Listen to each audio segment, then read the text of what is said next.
And up in San Francisco, they're just underway. Padres, Giants, no score. In the American League, they're all tied at 5 in New York. Detroit visiting there.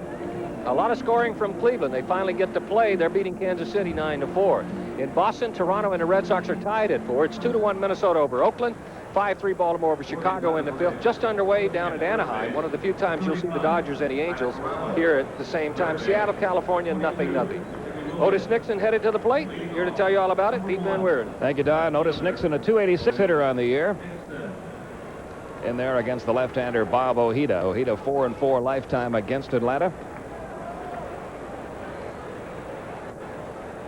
And the Braves will try to pay back the Dodgers, who beat the Braves twice in Atlanta to open up the year. Atlanta with a record of 4-6 now. The Dodgers come in right at 500. They've won 6 and lost 6, but they're winless in their home ballpark. They're 0-3 so far here at Dodger Stadium. And here's the first pitch of the night on the way. Nixon squaring and taking, low and away, ball 1. You'll see a lot of Ojeda's pitches tail away from right-hand hitters. He throws a sinking fastball, a good changeup, which acts like a screwjig. Gets a lot of ground ball outs when he's pitching well. Here's the 1-0. Again, it's outside, 2-0. Braves batters would do well, Pete, especially the right-handers, to go up there, give Ojeda the inner half of the plate inside, look outside, down and away. That's where 75 to 80% of his pitches are going to be. Now 2-0 pitch on the way to Otis Nixon. Hit to the right side, right to the first baseman, Eddie Murray. And that's out number 1 here in the top half of the first. So Nixon retired. And Bobby Cox's revised lineup now brings Terry Pendleton to the plate. What you saw Otis Nixon do is what you will see every right-hander do who tries to pull off the ball and jerk it off of Ojeda, because he tails it down and away, and the best you're going to get is something off the end of the bat. Terry Pendleton hitting .227. He has a couple of home runs, 6 RBIs. He is a guy in the Braves lineup tonight who has always hit Bob Ojeda well. A .429 lifetime average against Ojeda in 28 at-bats, 12 hits. That's one of the things managers look at when they're composing their lineups. Who does well against certain pitchers? You know, that's only happened in about, I'd say, about the last 8 or 10 years. Now you can get a computer printout of every pitcher in the league, how your batters have done against him. Every batter in the league, how your pitchers have done. And you're darn right, unless you're a superstar, where a manager hits you depends on how you did against them.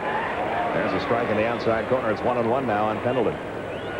Ojeda came up in the Red Sox organization. They recently mentioned that he was involved in that longest baseball game ever played, that 33-inning contest between Rochester and Pawtucket International League. It's the 10th anniversary of that game, or the 10th anniversary just passed. There's a line drive into center field for a base hit. And Pendleton continues to hit Ojeda well.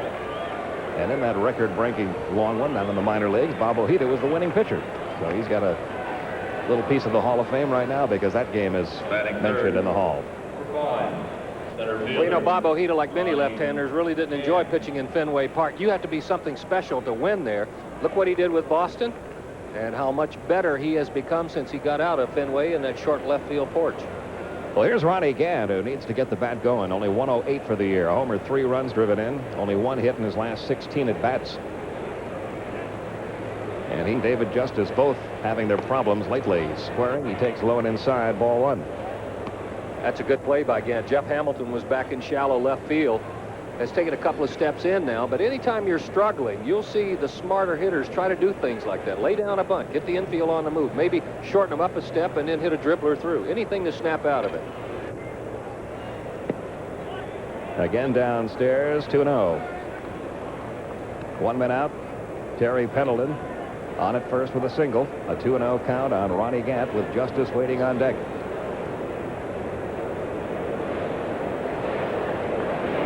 Scioscia gives the sign to Ojeda.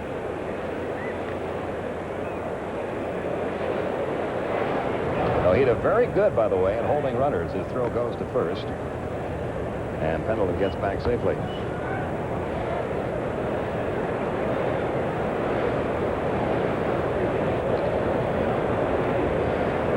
That's why you won't see runners taking huge leads over there at first base with Ojeda on the hill. All those pickoffs from a year ago.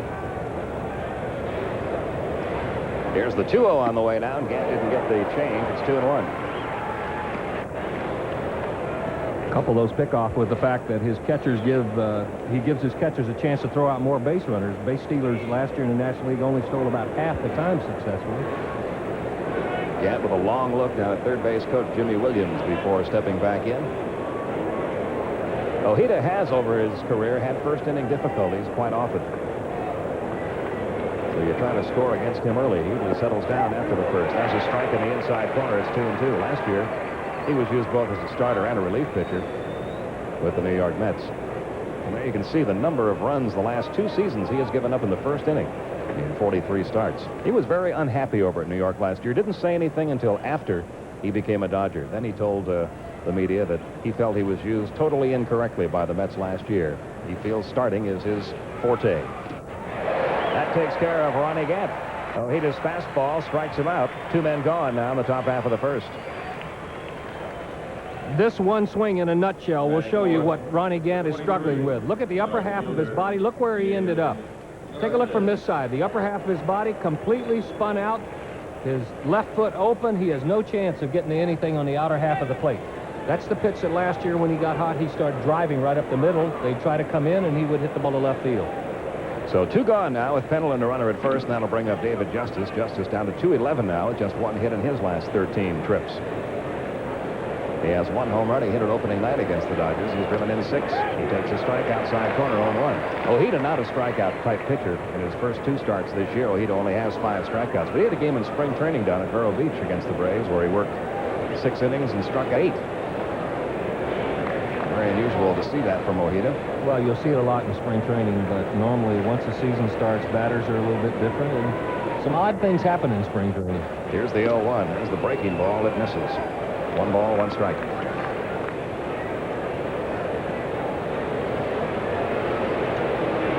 Tommy Lasorda, the longest reigning manager in the National League.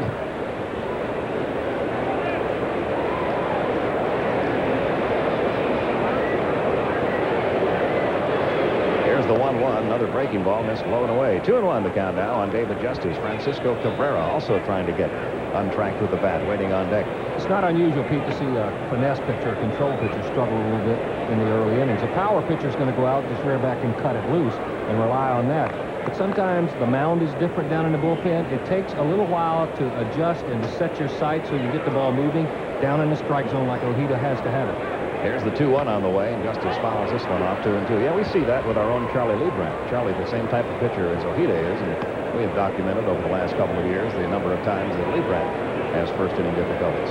Well, ball clubs will try to build the bullpen mounds as near as possible to match the mound in the center of the diamond, but it's virtually impossible to do. And I know it sounds like a trite, silly thing, but that is a big adjustment to go down and throw 80 to 100 pitches warming up and then step into a totally different environment, which is what it is when you come to a strange mound. Pendleton aboard with 2 outs. Terry with 1 stolen base this year. He's also been caught once.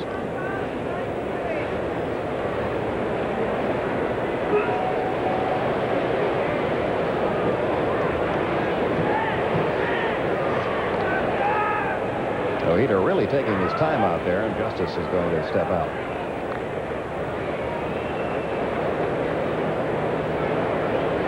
This Dodger team, as we told you, has committed 16 errors already in 12 games. 12 unearned runs have scored against the Dodgers. That's 1 run a game they're giving away. There goes the runner, and Justice fought off that one. Back into the crowd, still 2-2. Well, only a Martinez or a Belcher can pitch through bad defense. They both strike out over 200, and if you want a little more convincing, right now the Dodgers, of their wins, Belcher Martinez have 4 of them. They've each won 2, and in each case, there's a look at Tim Belcher, and in each of those games, at some time or another, they have had to pitch through mistakes and do it with the big strikeout. 2 balls, 2 strikes, the count in Justice. Pendleton gets his lead. And Ojeda, with the runner going, delivers. Justice drops one into shallow center field. It's going to fall in front of Brett Butler. Base hit. That'll move Terry Pendleton over to third. And runners are now at the corners with 2 outs for Francisco Cabrera.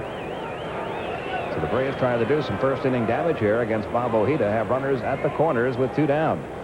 More than just a base hit, it was the Dave Justice of 1990, taking that breaking ball from a left-hander, keeping enough of his body in there that he didn't try to pull it, just served it into center field, 1st and 3rd now for the Braves.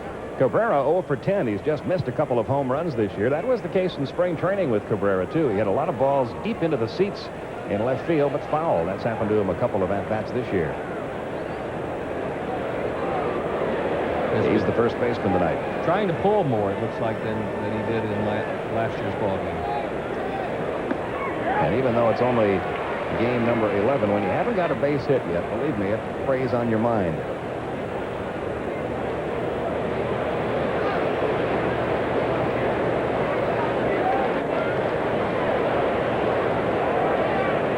The runner at third, Terry Pendleton. David Justice at first, 2 down. And a 1-strike pitch on the way. Bouncing ball up the middle and thrown to center field for a base hit. Pendleton will score. And the Braves, with a pair of 2-out hits, have taken a 1-0 lead. Cabrera's first hit and first RBI of the year. He didn't try to pull that one, did he, Don? No, he didn't. That was a good piece of hitting, and it was quite contrary to anything we've seen him do this year. Take a look at a pretty good pitch, maybe up a little bit higher than Ojeda wanted it, but that was off the plate.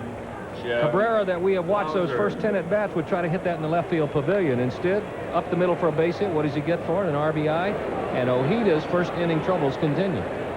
Runners still at first and second for Jeff Blauser, playing second base tonight, hitting .222 on the year. Blauser has a homer and a couple of RBIs. Ron Perinoski, the pitching coach of the Dodgers, seated alongside Tommy Lasorda. You know what he was asking? What was the pitch? Because the book on Cabrera's keep it away, down and away. Perinoski, you see him turn his elbow over. It wasn't the pitch, it was the location. Ojeda from the stretch delivers. Blauser fouls one off, taking a shot to right field. And the count 0-1 on the Braves' second baseman. There have been so many personnel changes on this Atlanta ball club the last couple of years. The senior member of the Atlanta Braves right now is Tom Glavine. Jeff Blauser is the second senior member of the Braves. Have to wear name tags in spring training with picture IDs. The runners get their leads. Cabrera off first, Justice off second. Now Blauser steps out. Ojeda really working slowly in this first inning.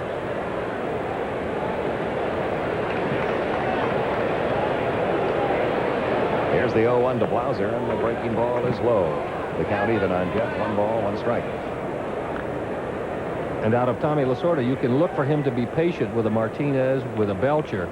Not quite so patient with a Gross, Ojeda, or a Mike Morgan. Those are the 3 pitchers the Braves will face in this series. Here's the 1-1. Blauser rips it into right field. That's going to be a base hit. David Justice gets the green light around third. Strawberry throwing toward home. Scioscia has the plate block. I don't think he's touched home yet. Now he has. And it's run number 2 of the inning. Scioscia, as he does so well, had that plate blocked. Justice crashed into him, came diving over the top of home plate, and had to crawl back and touch home before Scioscia got back. It's 2-0 Atlanta. Give Blauser his 3rd RBI of the year. Well, that's the way to do it, and here's the way to hit a guy who's going to pitch you down and away. Keep the upper half of the body in, hit it to right field. Strawberry double pumped. Dave Justice coming in. Scioscia blocks the plate before he gets the ball. The only way to take care of that is do what Justice did, run right up one side, down the other. He's a pretty big target, but you got no chance of sliding past the big Scioscia. So Atlanta picking up a couple of first-inning runs here and still threatening. Runners first and third, and the 7th man to hit in the inning will be one of those hot-hitting catchers we were talking about, Mike Heath, who brings a 7-game hitting streak and a .333 average into this one. Pete, lost in that was when the throw came home. Cabrera kept going, and so did Blauser, so we have runners at second and third, so that's good heads-up base running. If nothing else, they would have forced somebody to cut the ball off and try to get one of them out.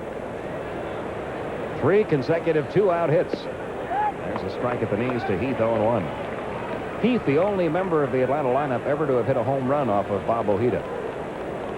And that's about all he's done against Ojeda, too. He has that home run, but only a .167 career average against the lefty. A little tap down the third base side. Let's see if it stays fair. It will not. Came off the edge of the grass along the third base line and kicked foul. And the count now 0-2. You can tell the difference in the way the Dodgers have structured their offense. If you look down that third base line, it used to be when the Dodgers had Davey Lopes, when they had some fast guys, especially Maury Wills, who could bunt. they would bank the foul lines toward the middle of the field. So if you hit anything down the foul line, it would always roll back to the grass. Not so anymore. They might change that a little bit. You can see there, it always rolled in toward the grass. With Butler, you might see him going back to that a little bit. Now an 0-2 pitch on the way to Mike Heath. Taken for a ball outside, 1-2. 2 runs are in on 4 first-inning hits, all singles.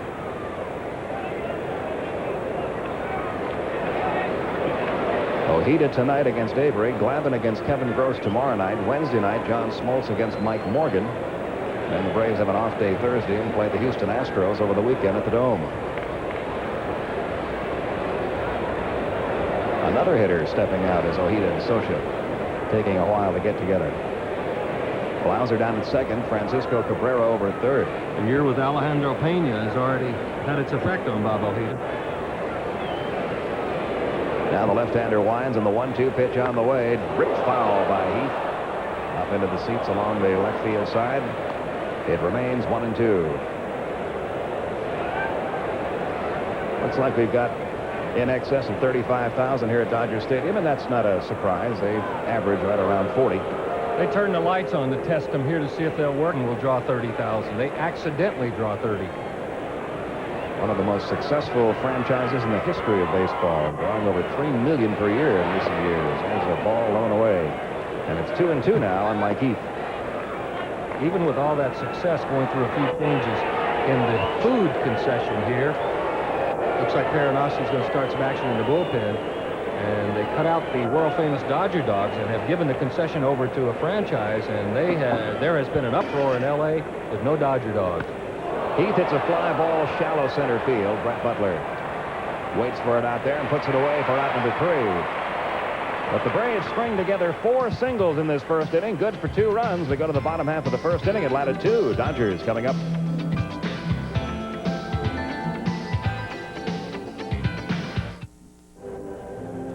Braves take a 2-0 lead to the field in the bottom of the first. Here's the Dodger lineup they will face. Brett Butler will lead off and be in center field. Juan Samuel is the second baseman. In right field, it's Darryl Strawberry. Eddie Murray at first. Cal Daniels is in left. Jeff Hamilton at third. Mike Socha behind the plate. Alfredo Griffith is the catcher, and Bob Ojeda is pitching. Defensively, the Braves will line up this way. Nixon, Gann, Justice. Pendleton, Belliard, Blauser, and Cabrera. Mike Heath behind the plate, and Steve Avery with a 2-run lead to work on the mound. There you see his record, the rest of his numbers. The kid is throwing the ball really well, and it's awfully comforting to go on the road, walk out to the middle of the diamond the first time with a 2-run lead. And he's had success against the Dodgers. 2-0 against Los Angeles Lifetime to get his first major league win against the Dodgers. Brett Butler, who has struggled since that quick start in Atlanta, hitting only .229 as he steps in, takes a strike. He went 5 for 8 in that Atlanta series. Since then, he hasn't done much. Only 4 hits in his last 28 at-bats.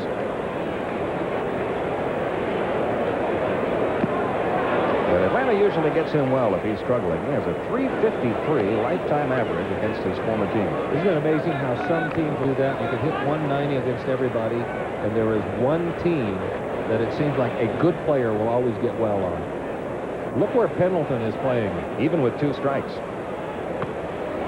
That misses 1-2. This would be a good inning for Steve Avery for the Braves if he could run through the Dodgers in pretty easy fashion. It's not going to be that easy because in the 12 games, they score 15 runs in the...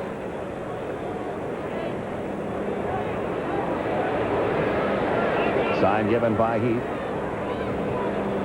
And the 1-2. He got him. Good breaking ball. Strikes out Brett Butler. That's out number 1 here in the bottom half of the first inning. Bringing up Juan Samuel. Good breaking ball, good pitch selections. Look where he put that curveball, right on the outside. Butler pulling off the ball, much like Ron Gann is. He hit lefties well last year, but that swing is not one that will get him base hits. Now Juan Samuel, who is hitting about as good as anybody in this Dodger order in the early going. A .288 average, leads the club with 3 homers, and he's driven in 9 runs. Another good breaking ball for a strike in the inside corner, 0-1. He may have ended up back here accidentally because he filed for free agency. Dodgers offered him arbitration. Now to play 0-2. And you know, a player has an option of taking that, and I really believe they didn't expect him to take it. He took it and surprised them, so then they had to go into arbitration, negotiate the numbers, sign it, and he's back. I really think they thought he'd refuse it and take it on the road. Very few expected to see Samuel back in Dodger blue this year. Same is true of Alfredo Griffin. There were a few surprises and returnees to the Dodger lineup. Remember last year they tried experimenting with Samuel as a center fielder, and that didn't work. Actually, his offense got better once he moved back to second base.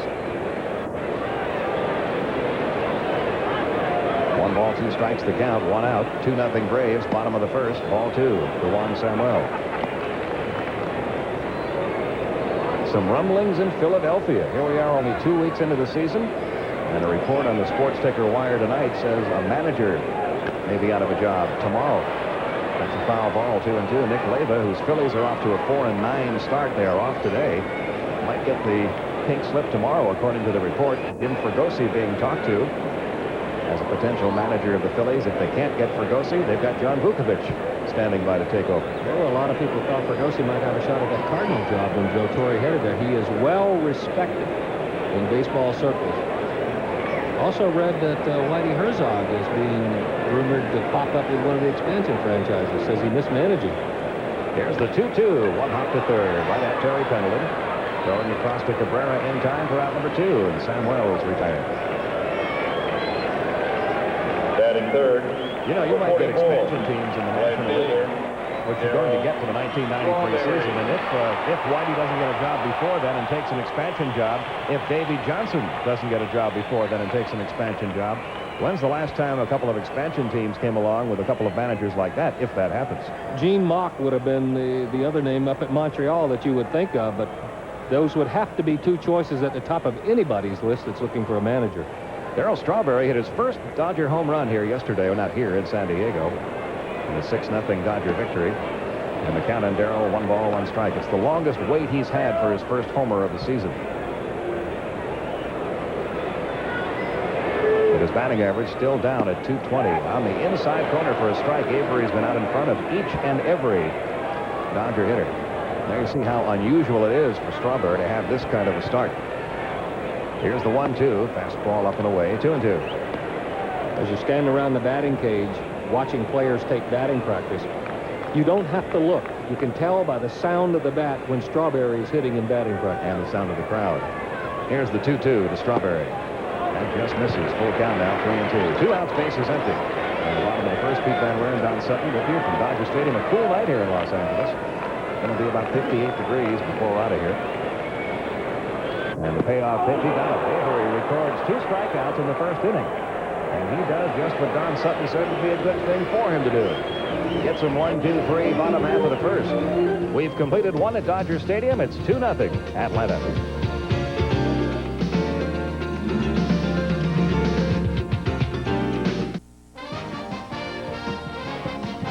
Atlanta Braves baseball brought to you by Finish 2001, the car polish of the future today.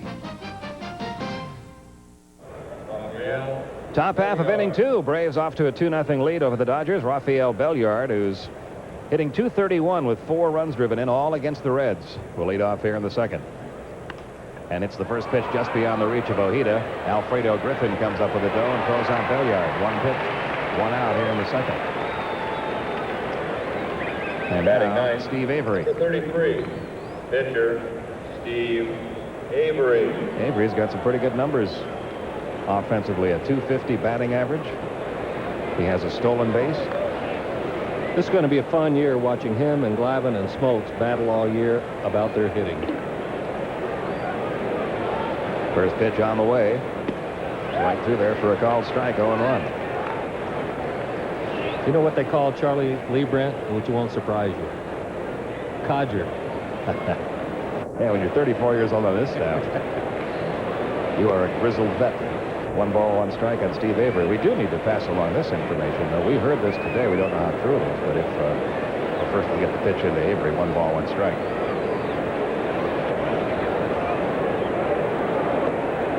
Good breaking ball, 1-2. We did hear today that if Bo Jackson's injuries prevent him from getting back into active professional sports, and he loses that Nike contract, he'll be known the rest of his life as Shoeless Bo Jackson.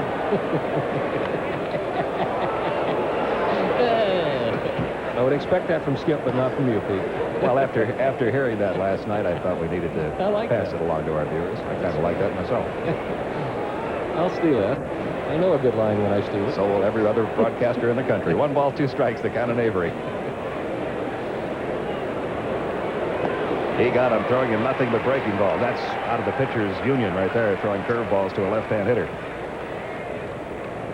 And that's the second strikeout for Bob Ojeda. Number 1, Olden. And those 2 in the first could be Dixon. key because, as you pointed out, a guy like Ojeda seems to get better as he goes along. He gets a little more comfortable with the mound, a little more comfortable working with the strike zone, and he showed 3 dandy breaking balls to Avery.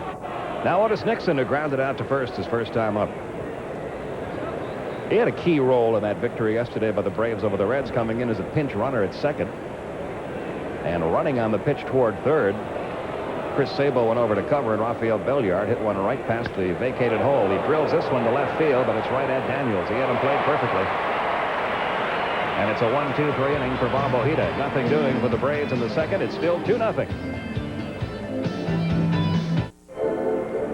This telecast is authorized under broadcasting rights granted by the Atlanta National League Baseball Club and is intended solely for the entertainment of our audience. Any publication, rebroadcast, retransmission, or the use of the pictures, descriptions, or accounts of this game without the express written consent of the Atlanta National League Baseball Club is prohibited. We move to the bottom half of inning 2.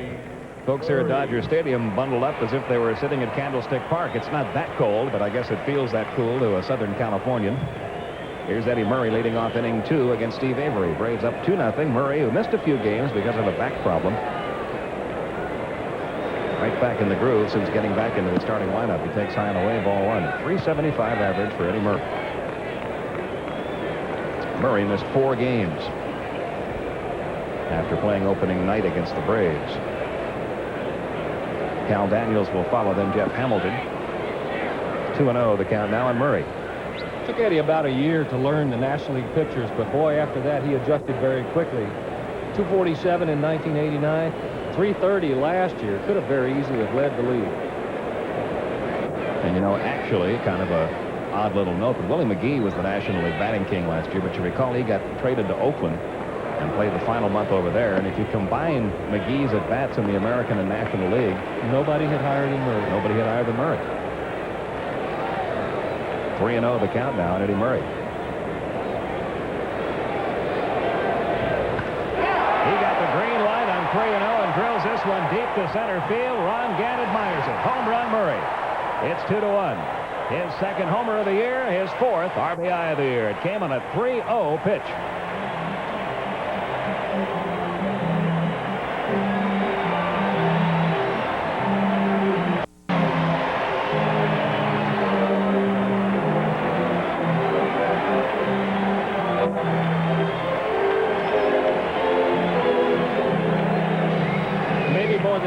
Manager in baseball, Tommy Lasorda, a hunch manager, will give his sluggers the green light on 3-0. Eddie Murray looks for the fastball inner half. Where is it? Fastball right down the middle, belt high. He doesn't miss too many of those. Now Cal Daniels hitting 244 on the year, taking ball 1. Daniels without a home run yet. He does have 7 RBIs. Murray now with 381 career homers. He should hit the 400 mark sometime this year. Joining a very exclusive club. There's a strike inside corner to Daniels. 1 ball, 1 strike.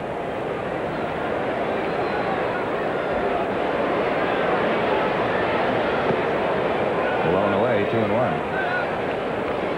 You look at that first inning, Avery got ahead of every hitter, got him out 1-2-3. Got behind Murray, now he's behind Daniels 2-1 here in the second. Foul away, 2-2. We talked about Leo Mazzoni convincing his pitchers to throw strikes. One of the other tools that he used that you pointed out is that hitters take an entirely different swing. They become entirely different hitters when they're behind in the count.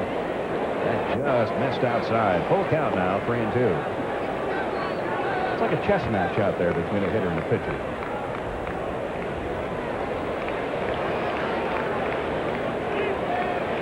Now 3-2 on the way, and Daniels fouls this one away. Very unusual defensive alignment in the outfield when Cal Daniels said he has such good power to the off-field that you see outfielders playing him as if he were a right-handed pull hitter. Otis Nixon way over toward the line and left.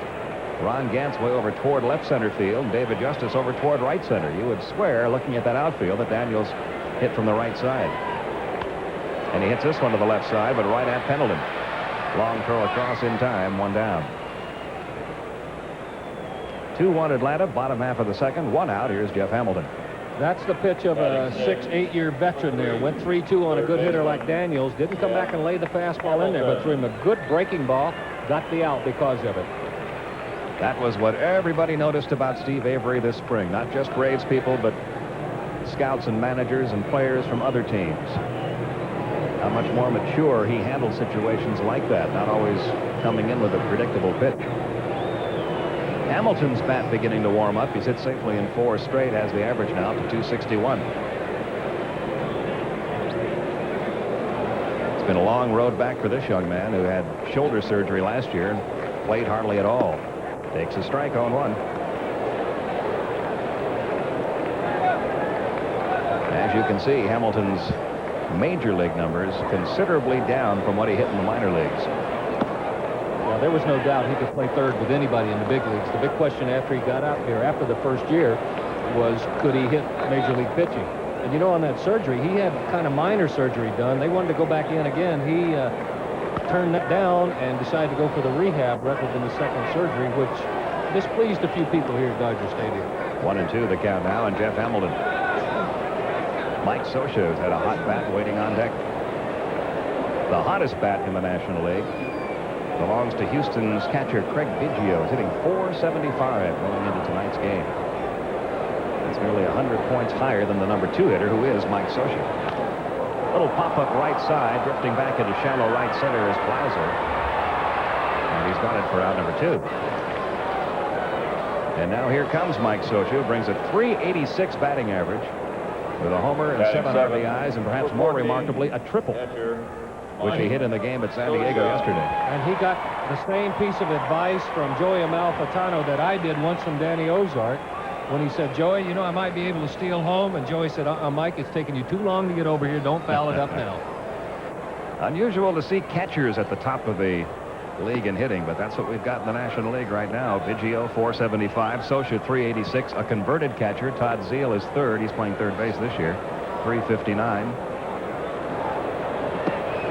Well, you mentioned, too, in Scioscia and Biggio, who are unusual anyway, in the way they're used in their offense. Scioscia, probably the best hit-and-run man on the Dodger ball club, and Biggio is going to steal you 25, 30 bases.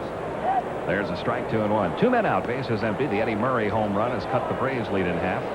It's now 2-1.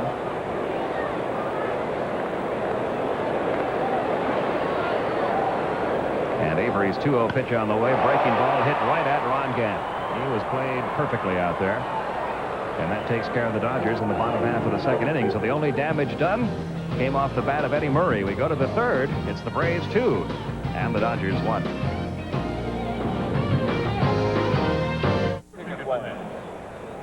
There's your score as we go to the top half of inning 3. And in the Dodger dugout, Oral Hershiser trying to come back from that bad shoulder. If all goes well in the next week, Oral Hershiser will be pitching a game at Bakersfield, a Class A affiliate of the Dodgers, on April 29th. Number 9. He's going to throw another simulated game, about 60 pitches in a couple of days. Yeah. But he has been progressing a little slowly, but starting to come along now. They hope to get him into a real game on the 29th. Mark Grant, by the way, still on the disabled list for Atlanta, but he's gone on a rehab assignment to Richmond, did not accompany the team here, and he'll pitch for the Richmond Braves a few times. Here's Terry Pendleton leading off the third. Pendleton had a base hit, came around to score the first Atlanta run in the first inning. Takes a strike, 0-1. Well, when the Braves arrived at their hotel in Los Angeles last night, a huge crowd cheering and screaming and yelling, and everybody wondered, who are these people? What's going on? Tell you who they were. Yeah, it was a great reception. Outside, 1 ball, 1 strike. Well, we want to congratulate these kids. They're from Cedar Shoals High School in Athens, Georgia. And they're here in the national finals of the U.S. Academic Decathlon going on in Los Angeles this week. Nice bunch of kids, and they had banners and everything to greet the Braves upon their arrival at the hotel here last night. I knew I was overmatched coming down in the elevator when one of the kids, you know, you got all these kids and then me coming down. One says to the other, did you get the question about when you line up 2 stars in the sun, how you figure out where one is the... What the heck is this? The other one said, oh, yeah, that was a snap. It was the third one that... 1-2, the count on Terry Pendleton, who's opened up his stance a little bit from the right side. Takes a fastball high, 2-2.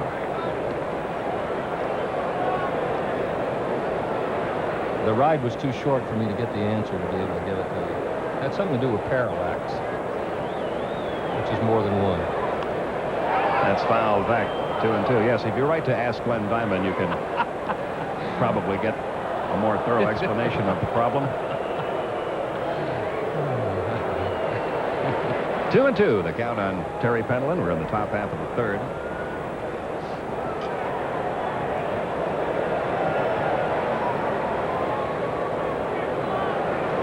And a 2-2 pitch on the way. Took something off that one, missed upstairs with it. 3-2.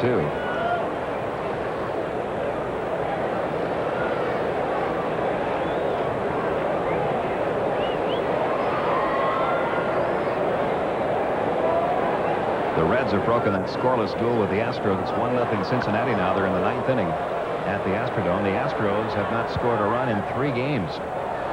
They were shut out the last 2 games of the San Francisco series and now trail Cincinnati 1-0 in the 9th.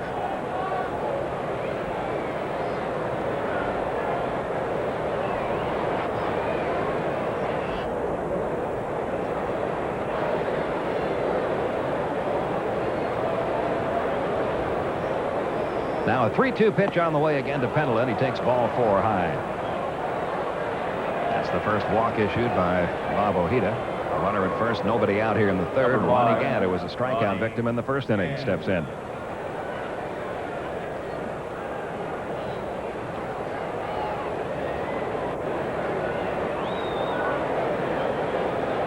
You know what might not be a bad play right here for Bobby Cox to get a sacrifice bunt? Sacrifice bunt or a hit and run. A hit and run would force him to go the other way. He's been pulling off the ball. And he takes the first pitch low and away. 1 ball, no strikes. See, Ron is so quick inside that he doesn't have to open up to hit the ball. He's going to do that naturally. And when he's in a good groove, Jimmy Williams putting something on possibly, but when he's in a groove, he stays in, just drives the ball the other way because he naturally opens up quickly on anything inside. There's your runner at first, Terry Pendleton. Bob Ojeda goes over.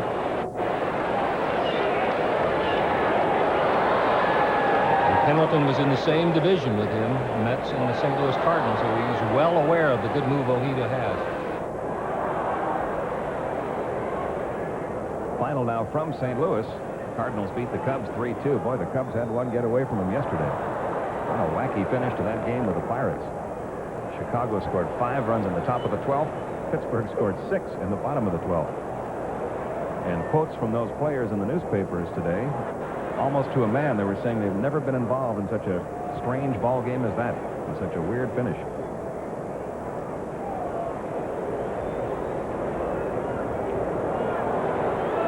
Here's the 1-0 on the way. He took a shot the opposite way. This one has a little slice to it, though. Makes it about 4 rows up into the seats. 1 ball, 1 strike.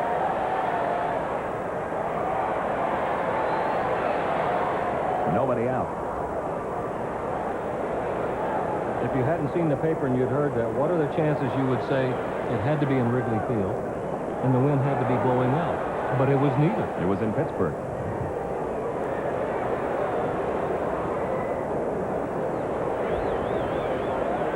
One ball, 1 strike on Gant. 1-1 to him. Breaking ball popped him up. He's had a lot of that happen to him lately. Pop-ups and little fly balls to the outfield. This one squeezed by Juan Samuel for the out, 1 away.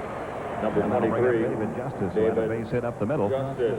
In the first inning, he bats with 1 out. Pendleton still aboard at first. Well, you've heard over and over that it's a game of inches. And for Ron Gant, it's probably less than an inch because we've seen him take what looked like picture-perfect swings and just missed the ball a fraction of an inch. Just like that. That was a good swing, but he pulled off of it just enough that he didn't drive it. He just popped it up.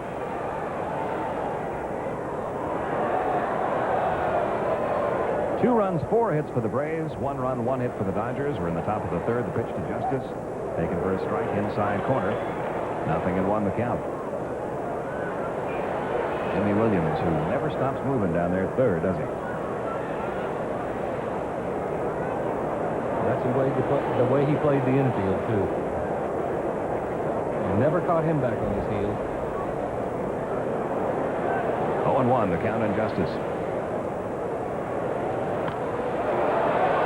Now it's 0-2. David hoping to have that same success against left-hand pitching he did last year when he had an incredible 366 batting average against lefties. Right now, after getting that base hit off Ojeda, his first time up, he's 4 out of 17, just over the 200 mark against Southpaws.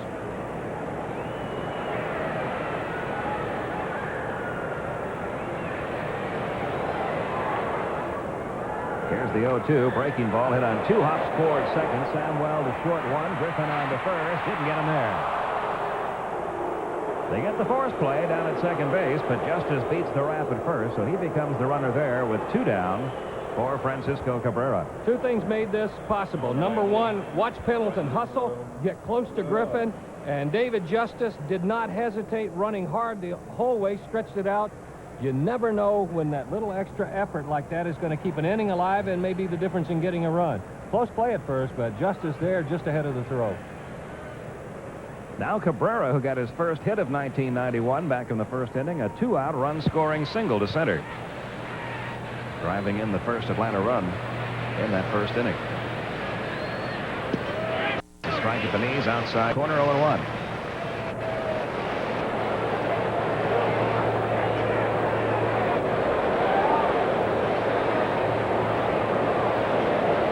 There's your runner at first, David Justice. Eddie Murray holding him. The veteran Doug Harvey, the first base umpire tonight. And the 0-1 pitch. Outside, 1 ball, 1 strike. Threatened a few years back. He was involved in that incident when he was using a hedge trimmer, sheared off the tip of the index finger on a pitching hand. There was question at the time whether he'd ever be able to pitch again, or if he was able to pitch again, would he be as effective? But he's come all the way back. Here's the 1-1. There's the breaking ball. Well, it did give him trouble with his changeup. It was a great pitch for him. But what he did, instead of struggling and continue to struggle, he's playing with John Franco in New York, who has the little screwball change. So rather than holding his normal straight change, sat down with Franco. They talked a lot bullpen, and he started turning the ball over a little. A little bit different motion, but still an effective changeup, good arm speed, and he gets the movement on that he didn't have before. Throw first, back safely, Justice. Justice has a stolen base this year.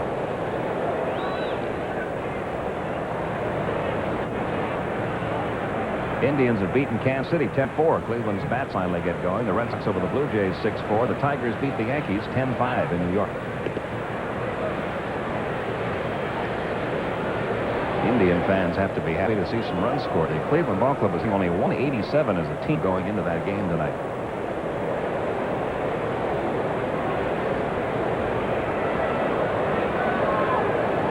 So he does 2-1 pitch on the way. There's that changeup, and it's 2-2. And if you watch him closely, you can see him turn it over, much like John Franco still does. Good motion on it. The arm speed is the same as a fastball, but it comes up slower and just fades away about 2 or 3 inches, just enough to keep it off the end of the bat. 2 balls, 2 strikes, 2 men out. Atlanta with a 2-1 lead in the top of the third. And the 2-2 pitch on the way, and that misses low outside. Full count now, 3-2 on Francisco Cabrera, the deck hitter Jeff Blauser.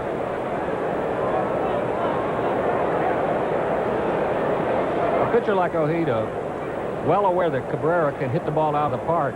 Don't look for anything in the middle of the plate. Popped him up into shallow left. Come in, Cal Daniels. He slows down now and puts it away, and that's it for Atlanta in the top of the third. Nothing doing for the Braves. They leave a runner on at first. They go to the bottom half of inning 3. Still Atlanta 2 and Los Angeles 1. 2-1, Braves lead the Dodgers. Don't forget the NBA on TNT, a doubleheader Thursday. It's the Knicks against the Bulls, Eastern Conference. That's the first round game, and it's the Rockets against the Lakers, Western Conference first round. Friday night we have it too. There you have a look at what's going on there. Doubleheaders both nights. And we go to the bottom half of the third. Alfredo Griffin takes a strike. Griffin hitting .263. No homers, a couple of RBIs.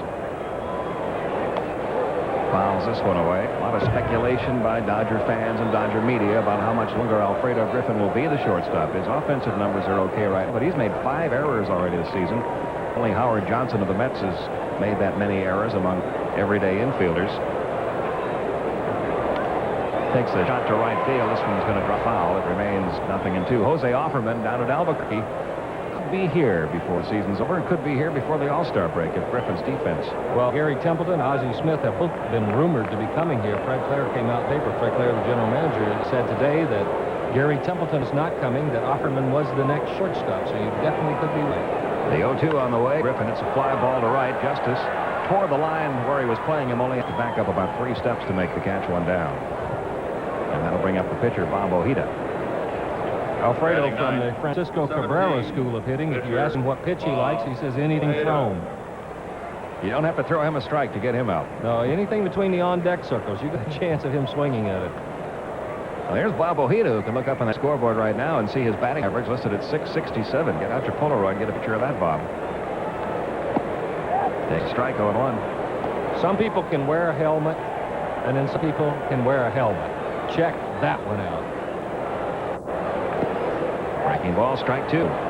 Avery ahead on the count, 0-2. Pulls it down. The reason you're at that low is you don't want the pitcher to see where you're looking for the ball.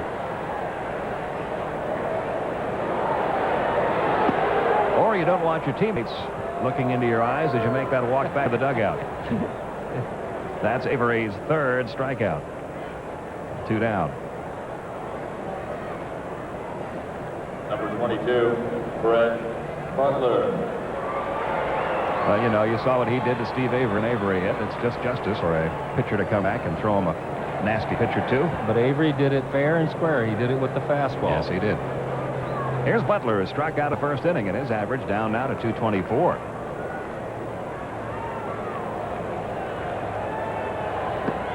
He takes a strike, 0-1. Avery, for the most part tonight, getting ahead of the hitters. The one he did fall behind badly was Eddie Murray. You see Pendleton camped in on the grass at 3rd.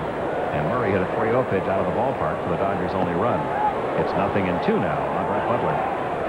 When you see the infield defense Butler, you could think you were watching a Little League game because Pendleton had to be 50 feet away. Cabrera was only about 60 feet away. The only thing he could possibly do, I'm surprised he's gotten 170 bunt singles because you have to try to slap it through. That misses, a ball and 2 strikes. Butler has made a career out of getting on base with bunt base hits, and another way he gets on base a lot with that 3rd baseman playing in is just serving the ball over the 3rd baseman's head and dropping it into very shallow left field. He's gotten a lot of base hits out there, too. Here's the 1-2 now. That just misses, 2-2. Well, we get so caught up in wanting to see the 150-foot homer that I don't think we give enough credit to a hitter who can do that. There is a science. The Wade Boggs style of hitting, the Brett Butler style of hitting, taking the pitch the other way, maybe requires a little more finesse and a little bit harder work than be able to hit the ball out of the park. Still 2-2 on Butler, who's taking a shot to left field that time. If you're big and you're strong and you can make contact, the homer's going to come. But it really takes hours of work in a batting cage. It takes work over and over on refining the stroke, be able to be a good 2-strike hitter and to be able to serve the ball like Buck does. Braves working with Deion Sanders since early in spring training on that very science. Still 2-2 on Butler. Well, Deion has the speed, and we have seen him a couple of times take that ball the other way when they're in, hit it into the hole. A couple of times it's driven home runs with the ball. There's Deion, who's not in the lineup tonight.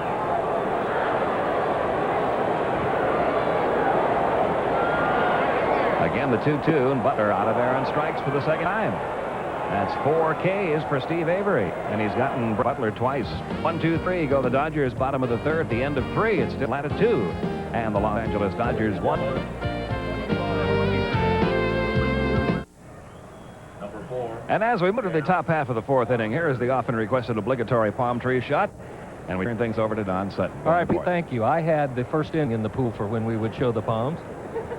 They're looking as tall and stately as ever. Braves lead at 2-1. Blauser will lead off the 4th, the Braves. Jeff had a opposite field single, good piece of hitting against Bob Ojeda. Braves got both their runs in the first inning. Blauser's average now to 263.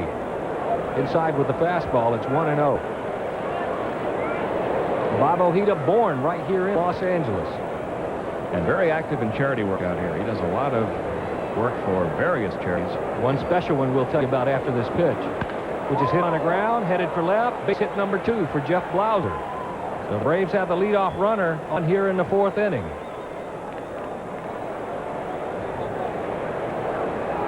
This is number 5 off Bob Ojeda. The count was 1-0. He got a fastball, didn't get it out over the edge of the plate as much as he wanted to. It came back over the heart of the plate. That'll bring up Mike Heath. Heath hit the ball to center field to end the second inning. Hit it well, but Brett Butler was there. Bob Ojeda has helped build a camp home for the Thule Indian tribe up above Visalia, which is a marvelous thing. There are a lot of, well, one of my soapboxes is I think we did the Indian badly, and Bob is one who's trying to correct some of it. So as you pointed out, he has won many humanitarian awards. And you really like to see that from the players in this game, giving something back to the communities. There's so much of the opposite heard. It's nice to get that publicized. He swings. It's line to left. Daniel right in his tracks. Mike hit it on the nose, but Cal Daniels was right there. One out, Rafael Belliard will step up. Belliard. Belliard ground to short. Over 1 tonight.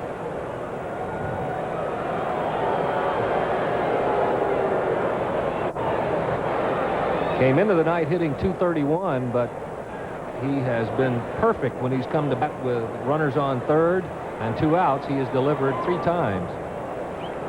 The defense, what you would have expected from Belliard. The offense, well, it's a plus, and it's been a very timely one for the Braves. His average now at .222.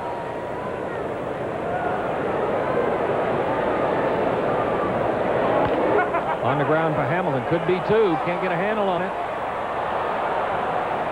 They'll get the force at second of Blauser, but no throw. Belliard is on and first at the fielder's choice.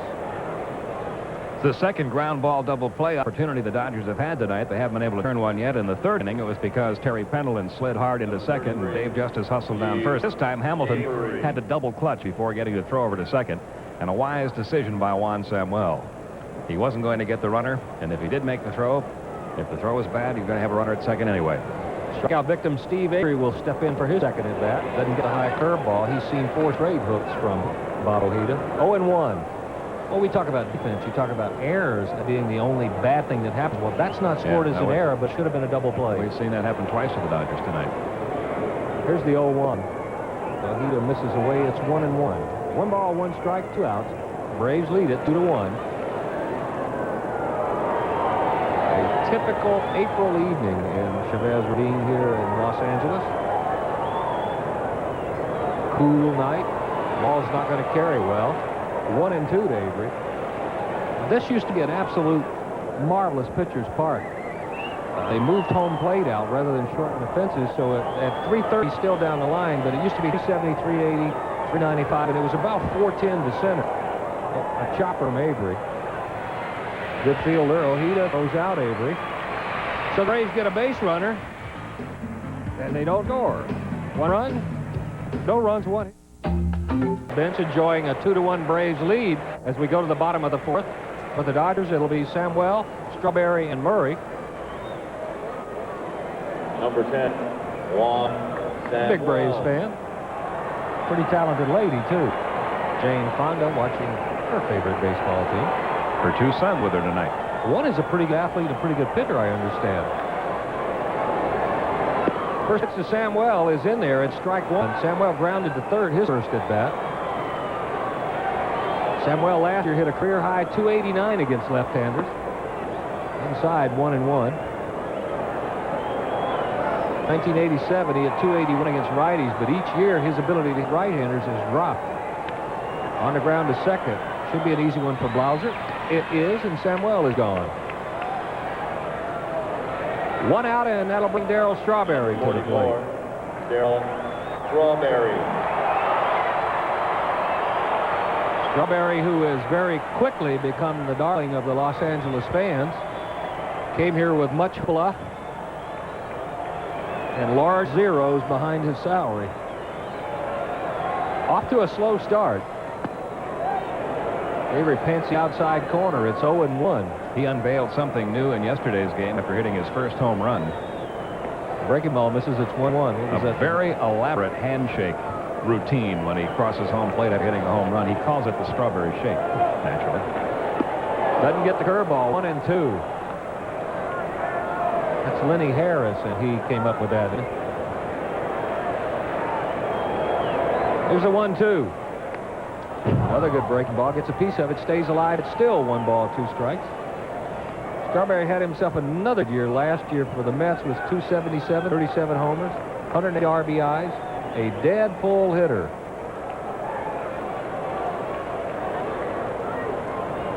Avery's throwing him the fastball, 2 breaking balls. He and Heath had a little trouble getting together. That'll be the changeup.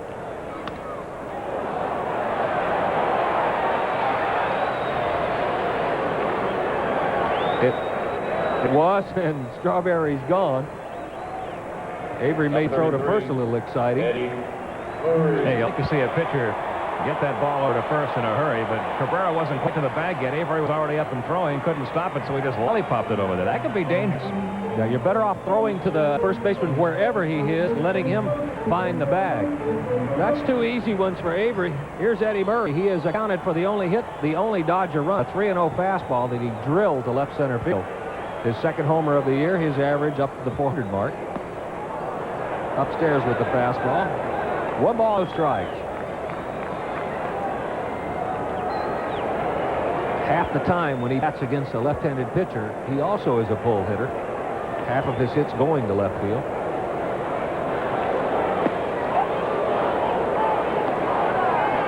In the last 70 years of Major League Baseball, only 1 first baseman has led both leagues in fielding. Downstairs, and it's 2-1. That player, Eddie Murray, led the American League, led the National League. Here's what Steve Avery's done to this point. Impressive number under the base on balls, 0. On the corner, it's 2-2. Oakland A's have hit the skid. They just lost their 5th game in a row, 3-2 to Minnesota. Were swept over the weekend by the Seattle Mariners. Murray fist curveball over near the camera well by the Braves dugout. It'll still be 2 balls, 2 strikes. 2 runs, 5 hits for the Braves. The only run, the only hit, an Eddie Murray homer of the Dodgers. Braves and Dodgers go at it again tomorrow night, 10:35 Eastern Daylight Time. It'll be Tom Glavine looking for win number 2. He'll be facing Kevin Gross, who has had 2 very shaky outings for the Dodgers. Gross, free agent right-hander, the Dodgers signed over the winter. The Dodgers had to go get some pitching because they knew Hershiser wasn't going to be back. Tim Belcher also had some problems last year, so they had a lot of question marks. That's why you see Ojeda in a Dodger uniform. That's why you see Kevin Gross here.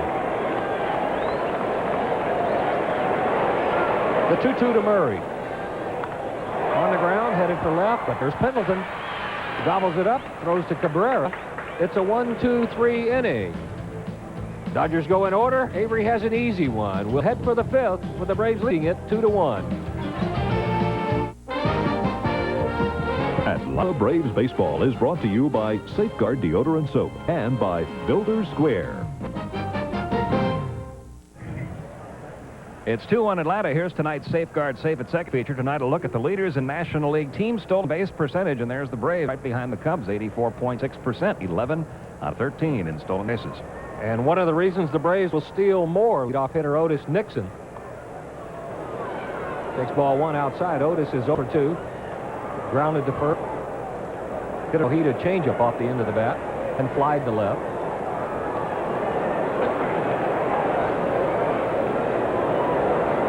Hamilton in at third. Murray creeping in. Ojeda misses. It's 2-0. You're talking about the addition to the pitching staff of Bob Ojeda and Kevin Gross by the Dodgers. They did something you see teams do quite a bit. They've got pitchers who are having success against them. On the ground, headed up the middle. Can Alfred Griffin get to it? No. It's a base hit for Nixon. But Bob Ojeda, lifetime against the Dodgers, was 5-0, so they said, let's get him for ourselves, and not only have him on our staff, won't have to face him anymore. Same thing with Kevin Gross, who had an ERA of 1.5 against the Dodgers the last couple of years. Alfredo Griffin talked about the defense not just being errors made, it's balls that infielders can't get to, and the range of some of these Dodger infielders, a question mark. And one of the big differences for the Braves this year, and one of the reasons you see Braves pitchers throwing more strikes and more smiles on their faces, that extra couple of inches that a guy like Terry Pendleton has added to the defense. Pendleton has walked single. He has scored 1. Nixon first. There he goes. They're not going to get him. Nixon had a great jump. Remember, we're talking about a pitcher in Bob Ojeda who has a history of being able to hold runners at first quite well, and still Nixon able to get that terrific jump on him. He gets going at full acceleration by about the second step. That's what makes him so effective as a base stealer. It's not a big lead, but watch Eddie Murray. It's almost like Murray is saying go home, because he didn't have a very big lead. Accelerated quickly, perfect throw. I don't think would have gotten it. So the Braves have a runner at second. The pitch was a ball to Pendleton. 2-0 to Pendleton, who was squaring the bunt. Looked like he was going to push it to the right side. Take a look at the difference a year makes. At the current rate, the Braves will have more stolen bases than they had all of last year by the All-Star break. They stole 93 bases last year. That'll help the rest of the offense, too. On the outside corner, Pendleton looking for a pitch he could drive to the right side. Thought that one was outside. It's 2-1.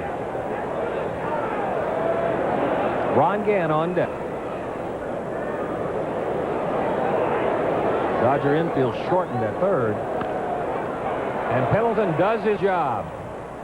Not only does he play good defense, but Pendleton unselfishly takes that pitch, hits it the other way, gets the runner to third with one out. Ronnie Gant. That goes in manager's books as good as a base hit.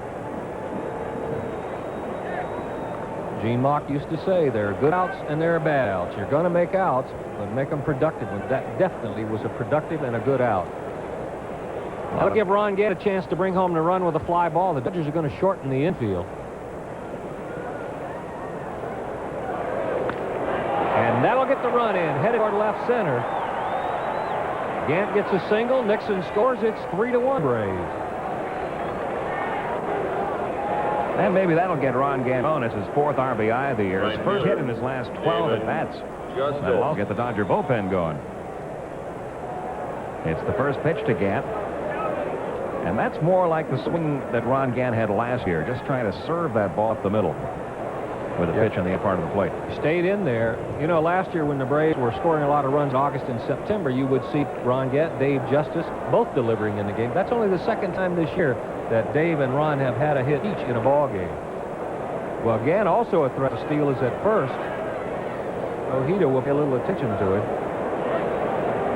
Justice 1 for 2. Tim Cruz starts to throw down in the Dodger bullpen. Justice's average at 225. You recall last year he wore out left-handers right at about a 365 clip. Actually, 2 of the best hitters against left-handed pitching. 2 of the best left-handed hitters against left-handed pitcher in the ballpark and in the game. Strike 1 to Justice. Brett Butler also hit left-handers well last year. There's a look at Tim Cruz. Has done just about everything from the Dodgers, from starting to be the middleman to the setup man, and he even has a save or 2 behind his name. Yeah, they used him as a closer when Jay Howell was ill last year. It's like Brian Holton did in '88 when the Dodgers won it. The 0-1 Justice goes around, can't hold up. It's 0-2. Braves now with 7 hits. All singles. And that's maybe a good way to go about trying to beat Bob Ojeda. Exactly, because anytime you try to hit the home run and the pull ball off of a pitcher like Ojeda, you're doing exactly what he wants you to. Look at Gant. 1 ball, 2 strikes to Dave Justice. Francisco Cabrera on deck.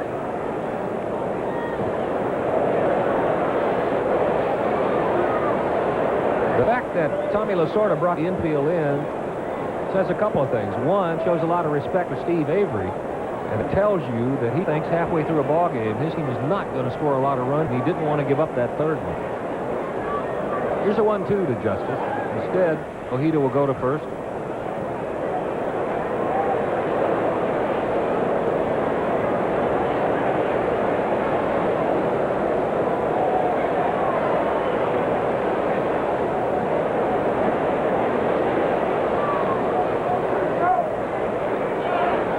Again, he'll go to first. This one is not exactly zipping along.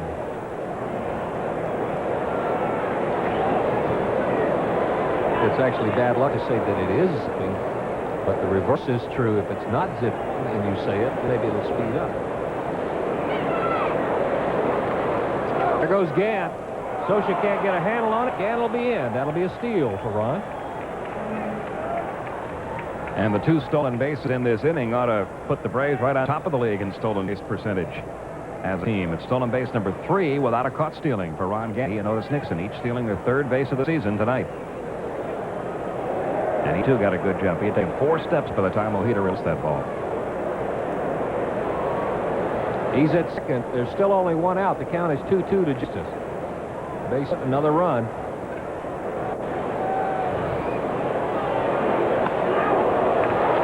Justice hit it hard, but it's foul. The count remains 2 balls, 2 strikes. Dave Justice, as you've seen him before, talking to himself between pitches. He has some little reminders he gives himself. There are different ways to do it. Dave Justice last year in July, August, and September had the pitcher talking to themselves. Big breaking ball. It's outside. He's run the count full to Dave Justice.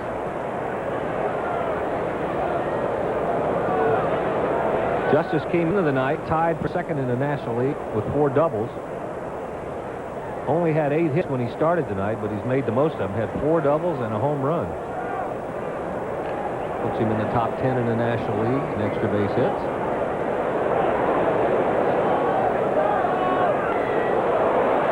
High and not too deep to right. Should be an easy play for Strawberry. Again, he's tagging, but he's not going anywhere. Justice fly. Those are the kind of throws that bring oohs and ahs from the fans, but what coaches will tell you they like for you to do is hit the cutoff man. Be very easy for that short hop to kick off Hamilton, and a bad kick, Gann scores easily.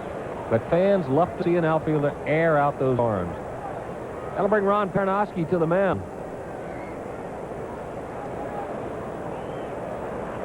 I don't know if he's going to bring in. If Pernoski makes the pitch and changes, he could be here to make a change with the right-handed hitter coming up. Or he could be out there to remind Ojeda he has a base open, not to give this guy anything good to hit. And apparently that's what it was. The big hand going up around Dodger Stadium. They just posted an NHL playoff score at Edmonton. The 3rd period, the LA Kings leading the Oilers 2-1. Of particular interest to someone who is with us on this trip, so Glenn Diamond, we're happy to be able to bring you that score first. You know he's watching. If you need explanations on any of the intricate rules of hockey, just write your question to Ask Glenn Diamond, 1 CNN Center, Atlanta, Georgia. Have we gotten a sponsor for that yet? We're working on it. Cabrera with a single and a pop fly to left field, 1 for 2 tonight. Francisco trying to push his average up over the 100 mark. Went 0 for 10 before he finally got his first base hit. Gantz at second, 2 gone. Braves lead at 3-1. Dodgers play Cabrera to pull in the infield. Way out in front of the off-speed pitch. Well, that look in Francisco's eyes there was as if to say, what in the world was that? 2-0, man. You're supposed to throw a fastball. Ojeda at second. Here's the 2-1. That might get in ahead of Butler. He'll have to play it on a hop. Cabrera has his second hit. Braves have the 4th run.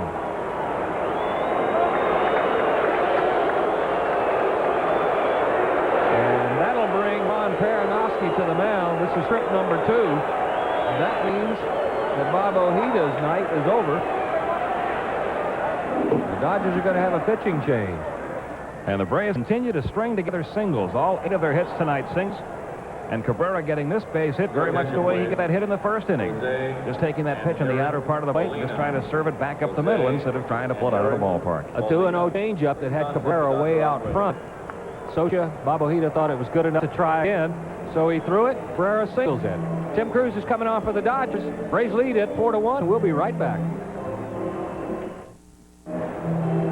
Braves have picked up 2 more here in the 5th with 2 outs. Cabrera is at first base. Braves lead at 4-1, and Tim Cruz will be new Dodger pitcher. Cruz, who started his career in the Milwaukee Brewers organization. Actually a 2nd round pick in 1981. He came over here along with Tim Leary in exchange for Greg Bach back in December of 1986. Cruz has been used, as Pete mentioned, in both a starter role, a setup role, and he was a close part-time last year. Fastball, curveball, and an off-speed pitch. It's a form of the split-finger fastball. This will be his 4th appearance for the Dodgers. He has pitched a little over 8 innings. He's walked 1. He has struck out 8. His earned run average about 415. Out of Tampa, Florida. He throws such a good curveball in the off-speed pitch that people forget that Tim Cruz runs the fastball up there about 89 or 90 miles an hour. One of the most popular guys on the Dodger ball club. He faced Jeff Blauser, who's a pair of singles. A perfect night. He's 2 for 2.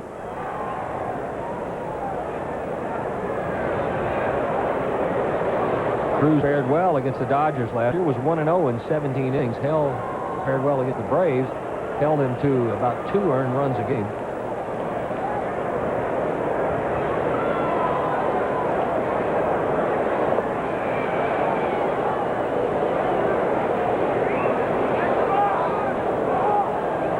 Too fast of a worker, and they're going to say he balked, and he was standing on rubber and dropped the ball. That's a balk. You can do anything you want as long as your foot's not on the rubber. But if you're standing in contact with that pitcher's rubber,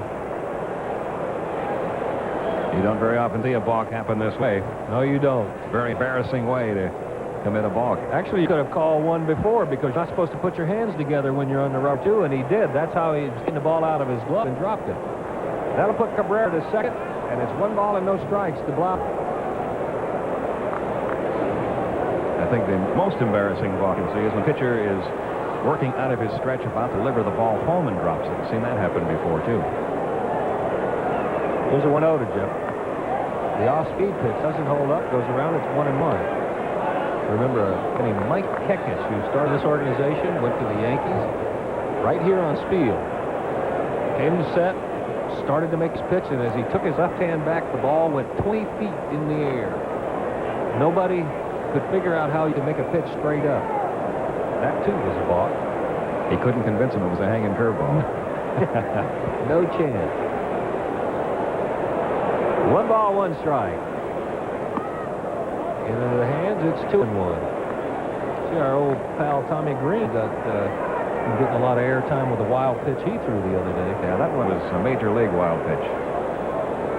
Over the screen, up near the press box.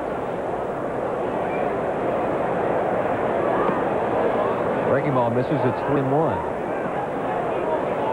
Braves now have 8 hits, all of them 6. Dodgers only 1. That a second inning leadoff homer to Eddie Murray.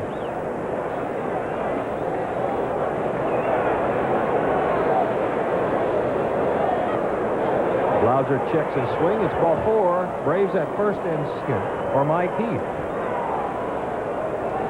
Catcher, Mike Heath. A leadoff single from Otis Nixon. He stole second. Pendleton grounded to first to put Nixon around to third. And Gant singled him home, stole second, and came home on Cabrera's single. That's the scoring this inning for the Braves.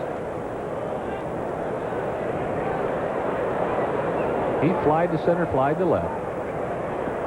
In the dirt, it'll get away from Socha all the way to the screen. Cabrera will make it easily to third. Had thoughts of coming home, but threw on the brakes. Probably scored that a wild pitch. And that'll put Braves at second and third. There is so much foul territory behind home plate here at Dodger Stadium. When one gets by a catcher like this, you really have to go back after it because you see a lot of runners take that big turn around third.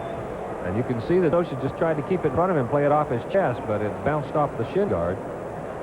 That foul territory can be a pitcher's best friend, unless it's a fastball or a wild pitch. Because of all the foul territory, you'll see an extra 2 or 3 outs made tonight. They're going to pass Heath intentionally. 2 or 3 outs a night extra man. He almost threw that way on the pitch and the intentional walk. Well, we saw that happen once in a game earlier this year, too. Pat Combs of the Philadelphia Phillies did just that while issuing an intentional walk against the Chicago Cubs. He threw one away, allowing a run to score. And look at that. Great save by Mike Socha. They tell you they don't want you to throw it in the strike zone, but they would like you to keep in the park when you're intentionally walking someone. That's 4 of them. Heath will go to first. That'll load him up for Rafael Belliard. National League Final, the Astros came back and beat Cincinnati 2-1.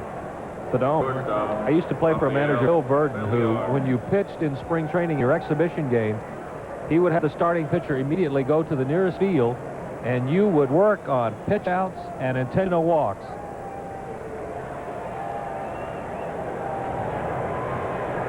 You expect the defense from Belliard, but this was what they expected when they got him. Michael starts to throw down in the Dodge bullpen. The split fingers in there. It's strike 1. That's one of the reasons you will never see the rule like is in college, where you could say, I'm putting him on, and just wave him to space. Every now and then a little excitement comes out of intentional walk. You've also seen hitters on pitches that are not outside far enough reach out and get base hits to right field. It's Hartley in the Dodger pen. And it's 1 ball, 1 strike to Belliard. Base hit here, a little more breathing room for Steve Avery. Chases the split finger. It's 1-2 to Rafael Belliard.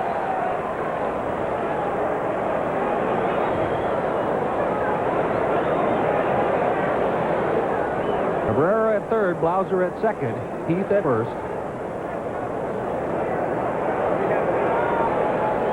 And the 1-2 on its way. Hamilton will probably step on third. He does. That'll do it for the Braves.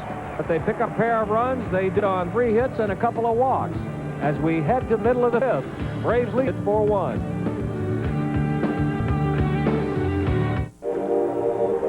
Two more games here at Dodger Stadium.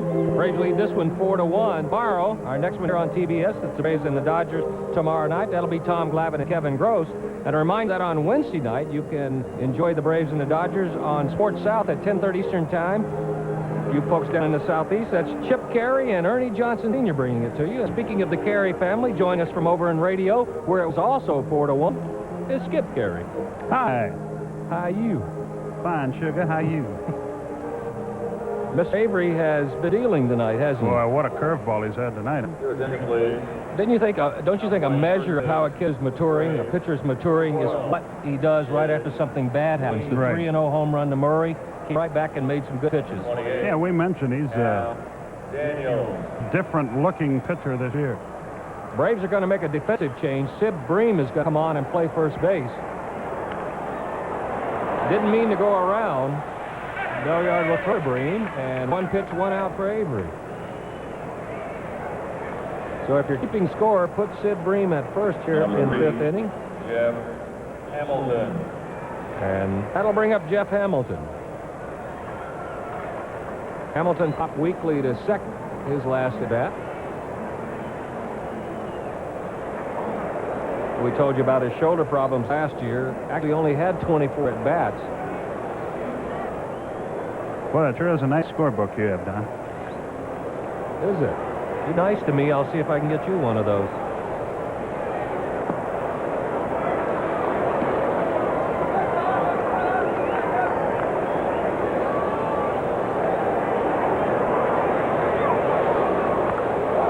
Hamilton deep to left field, hooking, long run.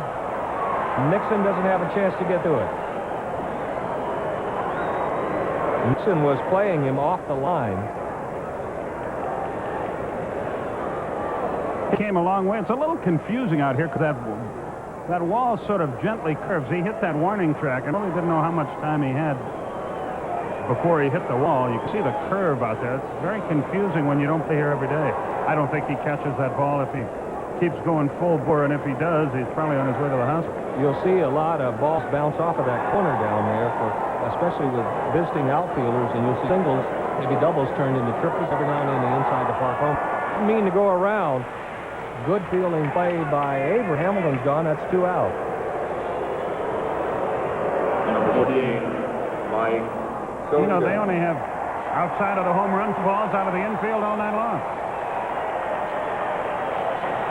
Well, Lou Piniella said when he saw Avery up in Cincinnati that his scout and he was convinced that Steve Avery was the most improved pitcher in Florida this spring. Socha will step in, leads the Dodgers in hitting. Flied to center his first at bat. Takes ball one upstairs. His average now at 378. Socha for his career has hit 266 here in Dodger Stadium. And he is always right at top in most difficult strikeout. That'll probably get in. No, running catch by Nixon. Nixon had played him very shallow. Makes the catch. So it's another easy inning for Avery. The Dodgers go 1-2-3. We played 5 in Los Angeles. Braves lead it 4-1.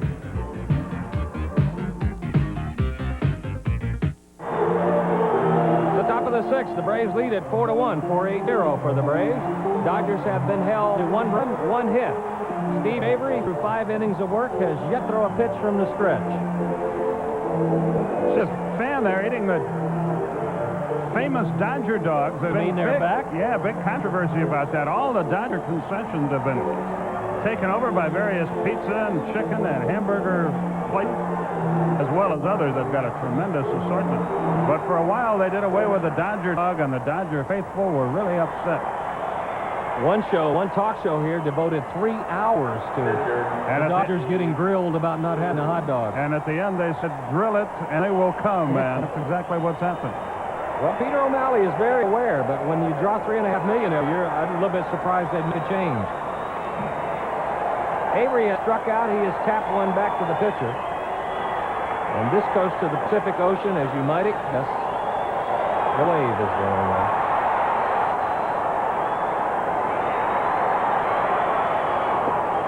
First pitch to Avery is in there. It's strike one. It cracks me up the way the people dress here, Don. It's about 55 degrees, and they're dressed as if we're in the tundra.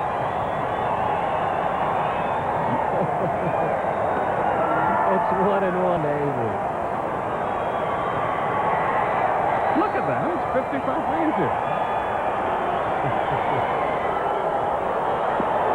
Doesn't get the split finger. It's 1-2. Well, I guess out here you buy one winter coat the last 10 years, and every chance you get that baby. Avery stays alive. It's still 1-2. Some of them, I think, must have rented them because usually by the 7th inning, they're leaving with them. Nothing wrong, you see those cars heading out of here. Bobby Cox liking that 3-run lead. Again fouled away. Is still 1 ball, 2 strikes to Steve Avery. Bobby Cox, by the way, had his eyes checked today, needs some glasses. I told him, you're lucky you didn't come last year, because you wouldn't have wanted to see. Line to Samuel.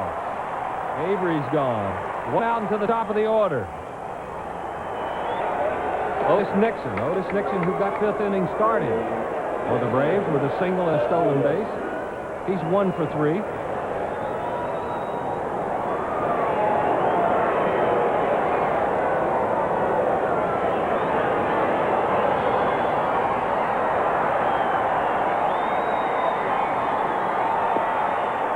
Misses the split finger. It's 0-1.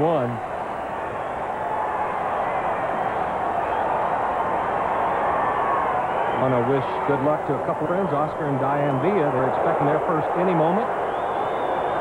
He bunts it. A tough play for Hamilton. Got him. That'll get Nixon, 2 gone, and Pilton. This isn't even a very good bunt, and Hamilton anticipated it, and look how close the play is at first base. Most guys are out by 6 steps. Here, a step and a half.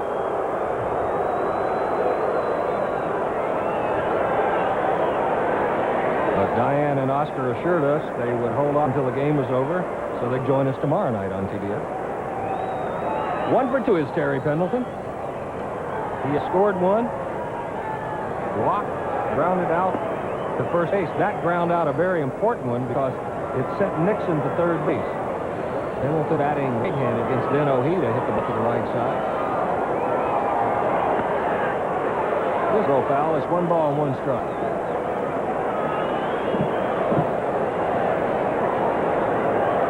I'm sorry you weren't here to do the tease tonight, Skip. Why is that? It was a 9-taker. Well, who did it? You? No, they didn't do it. Marvelous copy, though. Foul away, it's 1-2. I reminds me, Ken Nolan is our producer. Glenn Diamond getting ready to do some basketball. And when we say Glenn Diamond, that, of course, reminds us of that. Ask Glenn. The question of the night, let's call it. Do we have one tonight? No, we're going to wait till we get back to it. Inside, the count's even at 2-2.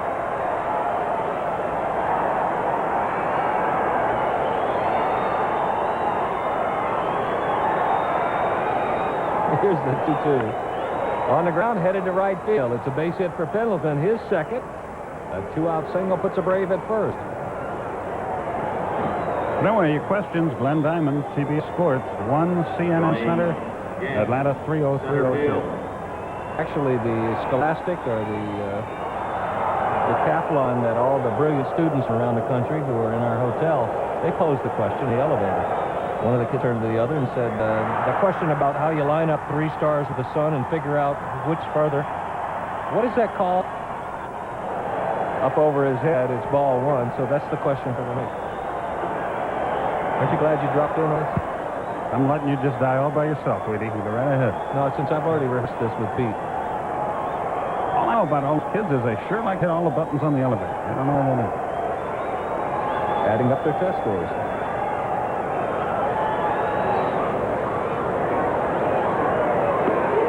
Yeah, it doesn't get the high one. It's 1-1.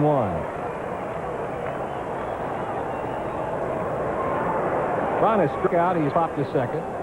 Big single in 5th that plated Nixon, the 3rd Braves run. Again, eventually came around to score himself. Dodgers play him to pull in the outfield. Deep and pulled around in the infield. In there, 1-2.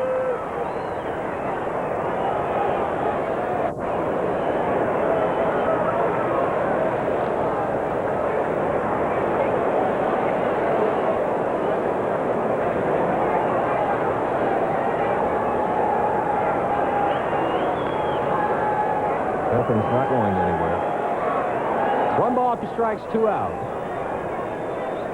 Braves, Pendleton's base hit, the 9th single of the evening of the Braves.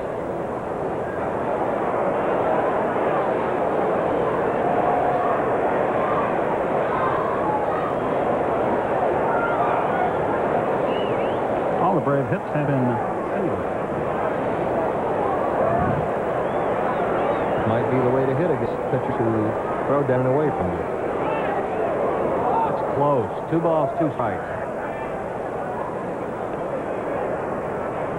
Red Sox beat the Blue Jays.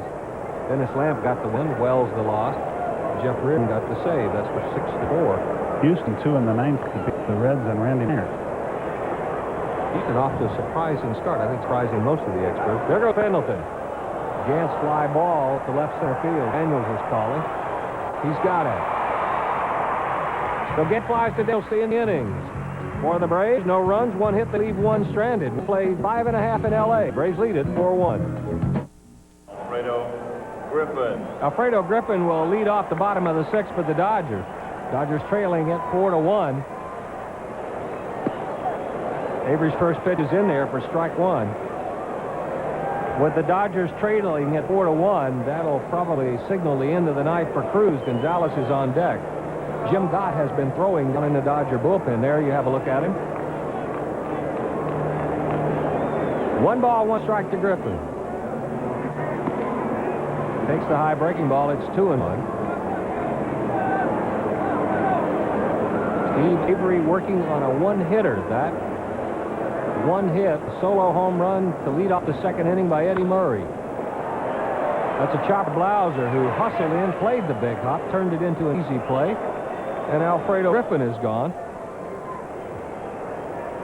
That's Your attention, please. For the Dodgers. 3, 6, 9, 12, 13 in a row 38. retired since the home run. Jose Gonzalez. And Jose Gonzalez will pinch hit.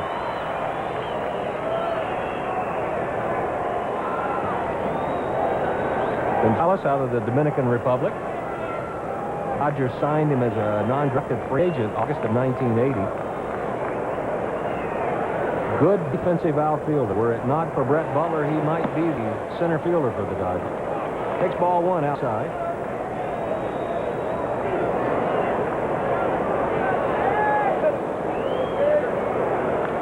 Bounded back, it's 1-1. Gonzalez had his best year in '89 for the Dodgers. He was up for 95 ball games, hit .268, 3 homers, drove home 18, stole 9 bases. 6'2", 200 pounds, good arm, good defensive outfielder. Outside, it's 2-1.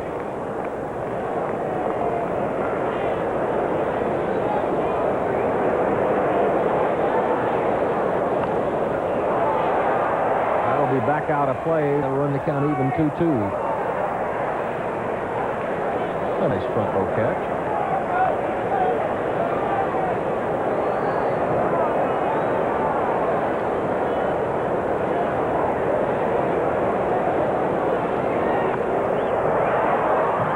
Avery gets away with the breaking ball upstairs. Gonzalez fouls it back. It's still 2 balls and 2 strikes.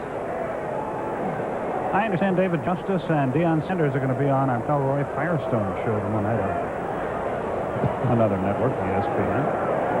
Roy does a good job. I think he's one of the best interviewers in sports. He's a funny guy. He's a nightclub act now. Oh, yeah. He opens for some acts up in Las Vegas. That's high over the infield. Pendleton will come in, take charge. He backs out of the way. Good pitch by Avery, 2 gone. And to the top of the order, and Brett Butler, who has struggled tonight against the tosses of Steve Avery. He has twice struck out.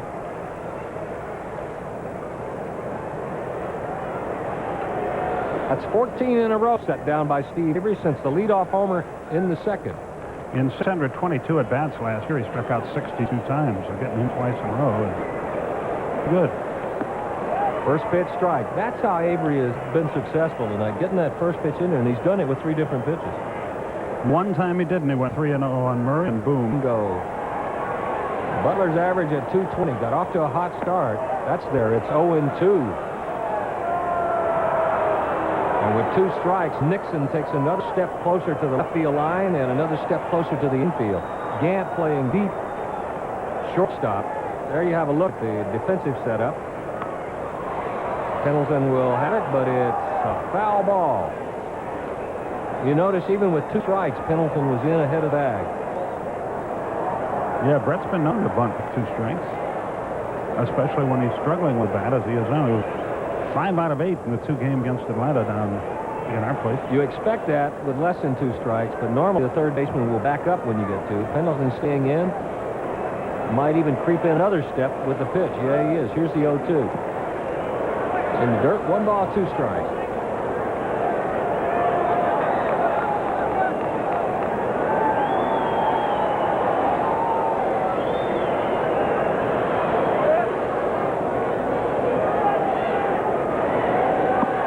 Did he hold up?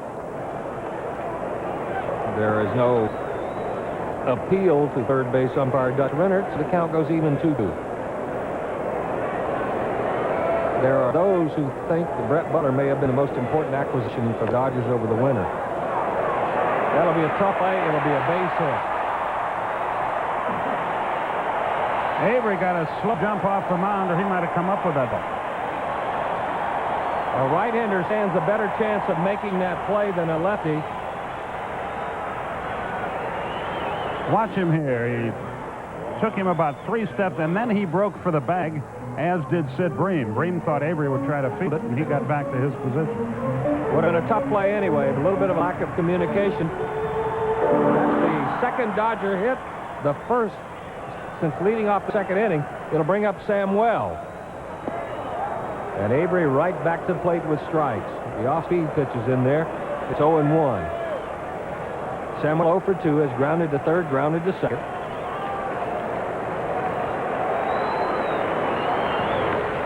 Will ground to second again. Blauser feeds Belliard. And Samuel is on. The Dodgers get a base runner. He's left stranded. No runs, a hit, 1 left on as we go to the 7th. Braves lead it 4-1.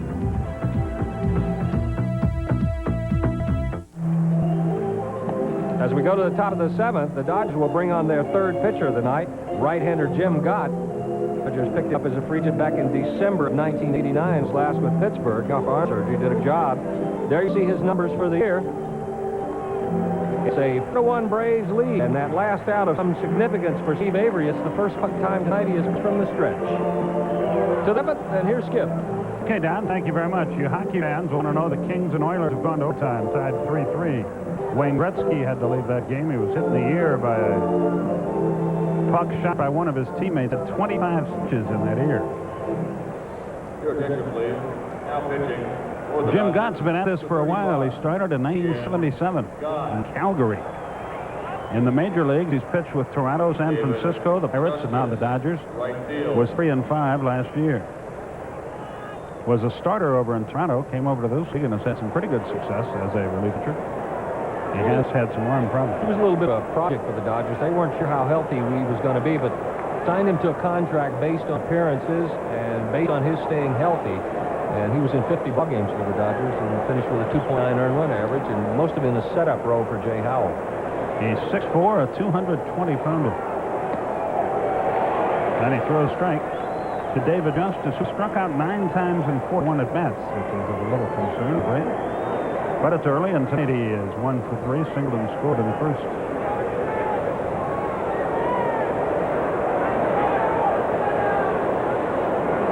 Got at Brigham Young University. Curve hit on the ground to first. Murray Fields got third. 1 out, and Justice to make sure that Gott doesn't get hurt on that play. Base runners like that pitcher that's all right to make the play, but then get out of the base line. Well, they teach you, and you work on it all spring. And it's one of those boring drills you do in spring training. This one over and over, and you're taught to hit the bag with your right foot, push to the inside. Gott got his feet a little bit tangled up there, and if he had an enemy running down there, he could have been bumped pretty hard. Sid Bream bats for the first time tonight. 4-9-0 for the Braves, 1-2-0 for the Dodgers.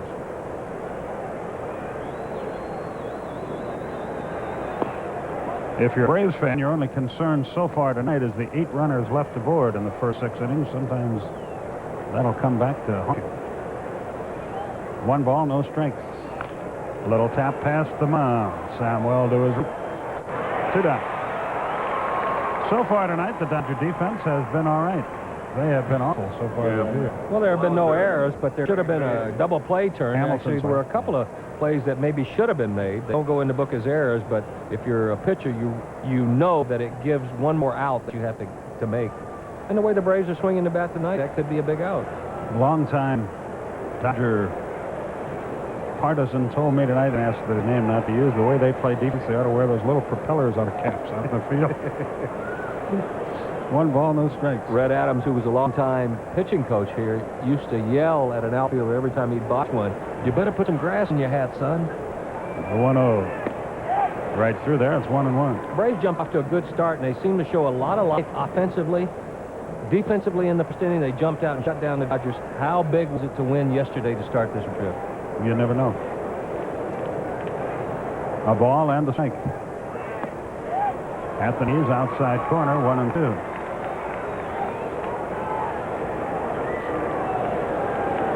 That's a surprise because they really haven't been blessed with sure-handed infielders since the infield of, say, Russell, Lote, and Garvey. 1-2, the count to Blauser. Jeff Perfect on the night, 2 out of 2, a walk. He's driven in a run. Into the dirt. There's one of them, Bill Russell. That's not an M set. Looks like he's training to be a producer, but thankfully he's not. He's talking to the Dodger eye in the sky. Bill Russell, who is Joe Ferguson, who is up in the press box, positioning the outfielders. The 2-2, breaking ball outside, full count. 3 balls, 2 strikes. Seems to be an unnecessary step. You sit down before every series and you take a scouting report and you go over where you want to play everybody, and you tell them where they should play everybody, but yet you put somebody up here to remind them where they should play everybody, like you told them where they should play everybody. A little tap toward third, trouble if it's fair, but it goes foul, and Blauser will have to return to the plate. Got that? Yeah. When the Cubs come home Friday night, May 3rd, against the Cubs Squeeze Bottle Night presented by Gatorade, first 20,000 fans with reserved tickets receive a squeeze bottle. That's why they call it squeeze bottle night, I guess. Then Saturday night, 7:10, first 15,000 youngsters, 14 and under. Reserve seat tickets get souvenir brave helmets. That's compliment to Pop Secret microwave popcorn. And Sunday, the Beach Boys in concert after the game. The payoff pitch, Blauser. Hit on the ground to third again. This is fair. Hamilton at the bag. Throws well. Murray can't come up, and the Dodgers keep their string going. That's their 17th error of the year. Near the bag, but Hamilton was there, had the ball in plenty of time. Actually didn't even have to backhand. Made the circle route, got in front of it, came up and gunned it. But it was short. Murray had it for a second, but couldn't hold on to it. Take a look at it from this angle. Here you see, he circled it, kept it in front of it. It would have been a more difficult play if he'd had to backhand it. Blauser, who was batting right-handed, had plenty of time. That'll be an error on Hamilton. Mike Heath is the batter. He's 0 for 2. The dayline's out of the ball. Once lining it to left. Here it's low. 1 ball, no strikes. 4-1 Atlanta. We're in the 7th.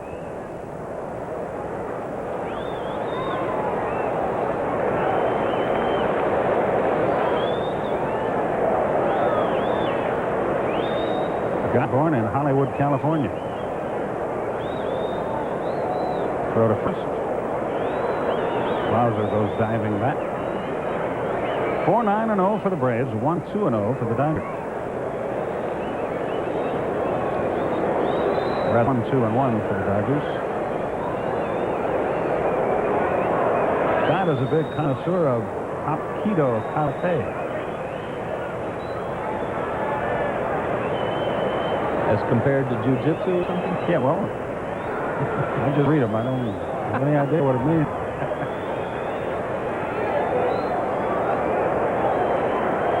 The stretch pitch. Fastball a little bit inside. 1 ball, no strikes.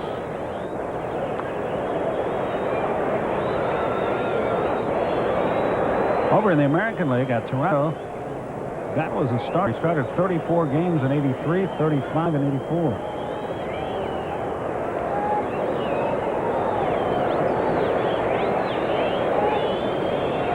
Heath steps out of the box. Gott's contract with the Dodgers here is one of those things that has happened with the escalating salaries. Jay Powell is the closer, locked into a contract that pays him about $1 million less than Gott's contract. Runner goes. Heath misses. There's a throw. They're going to get it. Can't handle the throw. They had him dead to rights, but Samwell dropped the throw. Somebody get those propellers. And unless he was rung up, this will be a stolen base. Mike Heath helped him by chasing the high fastball. Throw right on the money. Samuel tried to make a tag before he had it in his glove. Blauser was going. Had the little antsy feet. Got the jump. I mean, first you see the ball beat him there by a full step. They give him stolen base, third tonight for Atlanta. Steps first to the year. Now they will walk Heath, and Belliard will be the batter. This is Gott's first walk, intentional. See, that's a question you have to ask yourself when you're sending somebody like Jeff Blauser. If he steals, you know this move is going to happen. Now, which would you rather have? Heath hitting the Blauser at first, or would you rather have Belliard hitting Blauser and Heath on? And the way Belliard is delivered in the clutch, this is what you would rather see if you're Bob Cox. Mark Lemke has grabbed a bat and moved on to hit an Avery's bat, which surprises the heck out of me. That's a little bit of a surprise. Because he's only given up 2 hits. He cannot have thrown very many pitches, and he has been in complete control. And I see no one in the Atlanta bullpen, but it's hard for us to see from the angle. There was somebody throwing down there last inning as Avery was pitching in his half. 2 on, 2 out. Check swing gets away. The runners move up. Blauser rounds third, thinks about it, and then stays where he is. Tosha may have been crossed up. We'll see how they score it. But this inning has not been a pretty sight for the Dodgers. Braves don't have the ball out of the infield and have runners at second, third. Well, let's take a look from this angle. It looks like he was looking for something to break down and away, but that sucker went down and in off of Socha's glove. You might have called that right. He could have been guessing slider. You can see he and Gott are having a conversation now. So now, if you're the Dodgers, do you go ahead and pass Belliard and load him up for Lemke? You know, I think I would, just to make sure that they use Lemke to get Avery out of the game. It would be a good move. He only threw 85 pitches. You would have to guess that perhaps his arm has tightened up or something, because you can't pitch any much better than he has tonight. It may have been the best game we've seen a Braves pitcher pitch this year. The one mistake, you really can't call a mistake, because 3 balls, no strike with a 2-0 lead, you have to throw a strike. The mistake's getting the 3-0 count. That's exactly right. They're going to go ahead and pitch to Belliard, who will to make them pay here. I think the number we showed before, in this situation, he is 4 for 7. 85 pitches, 57 of them strikes. Well, that's a ratio you love. The 1 pitch. Pounded to third, short hop. Hampton handles that very nicely. Throws low, off the bag, but they call him out. Murray got back to the bag and made good play, and the inning is over. The Dodgers were dreadful, but they got through it without any damage. No hits, no runs, only 1 air charge. 2 men left for Atlanta. That's 10 for Atlanta through 7 innings. We go to the bottom half of the 7th. It's 4-1 Atlanta. Nothing lead to get behind 3-0. We're trying to find out now if this was a manager's decision or a physical problem of some sort. Mark Lemke checks to the game. They'll double switch, and he will continue, or will bat in the 9th spot. Will lead off the Atlanta 8th inning. Darryl Strawberry leads off here for the Dodgers in the 7th. Strawberry, Murray, and Daniels. Boy, I bet they're sick. These guys have seen left-hand pitchers, and they're going to see a slew of them. Yes, they are, because a blister on the index finger is what got Steve Avery out of the game. Well, you almost had to be certain that there was something, because he was in such complete command, in control. Certainly, he hadn't given any indication that he was losing. You recall when he first came up last year, he had that problem with that blister. Get the pickle brine out. That's right. We'll get thousands of home remedies for that. That's what they did with Nolan Ryan, and that was 25 years ago, and he's still pitching. Stanton against Strawberry. Fast strike right through there, 0-1. Strawberry hit his first homer yesterday, and he had gone 12 games and 39 ABs. That's the longest he's ever gone without delivering one at the beginning of the season. The 0-1 pitch, breaking ball bounced up there, and it's 1-1. Strawberry 0 for 3 against Stanton in Mike's brief major league career, which was slowed by arm trouble last year. Even if he gets his brains knocked out here, which we sincerely hope he does, he has proven that his arm is okay, because he has thrown the daylights out of it. The 1-1. Fastball outside. 2 balls, a strike. Well, one of the first things you look for, Skip, when somebody comes back from surgery is, do they tiptoe to the mound? Are they a little bit tentative? And when we saw him in spring training, he was grabbing the ball and throwing it like he was completely well. And I believe he's gotten a little bit quicker since the season has started. The 2-1. Upstairs. Come on, Mike. 3 balls and a strike. Strawberry hitting .209 for the young season. Doug Sisk up and throwing in the Atlanta bullpen. The Dodgers would love nothing against Doug, but they just love the right-handers in the game. The pitch. Strike. Strawberry was ready to flip the bat away. And he's not happy with Gary Darling. Not exactly what you'd expect from a 3-1 pitch. Right on the inside corner. Maybe a little bit of a generous call. Yes, I think so. The payoff pitch. He lost, and that was up and in. With a 3-run lead, Stanton walks the first man he faces, and that's a little scary. Here comes Murray. Heath to the mound. Pendleton to the mound. You got 3 runs to play with. If you lay it in there and Strawberry hits a homer, the worst that happens is you're up 4-2. Now you're getting to the point where you're facing Murray and Daniels, who hits left-handed well. You know what I don't understand? I really think baseball misses a bet. Here you've got 35,000 people who paid their good money to come in here and watch this game. And many of them are good baseball fans who like to second-guess the manager, think along. Now, the people at home who watch the game for, whatever it costs electricity-wise to turn on your TV, know what's wrong with Steve Avery. Why not let the people who paid money know by putting it on the message board? Normally they will do that, as chances are that we had access to the information a little bit quicker than they did. 1 ball, no strikes to Murray. It will probably go up there, but that is a good point. Runner at first, nobody out.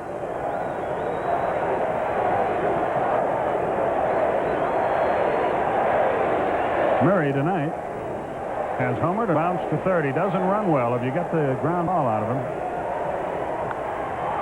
They do. 5, 4, 3.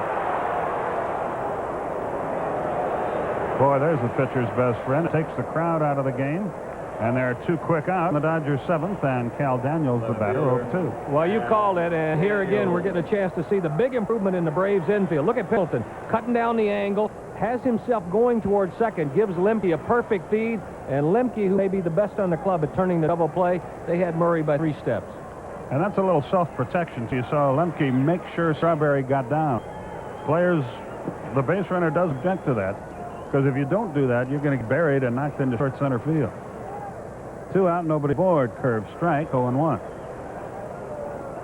4-1 Atlanta. Mike Stanton trying to save it for Steve Avery.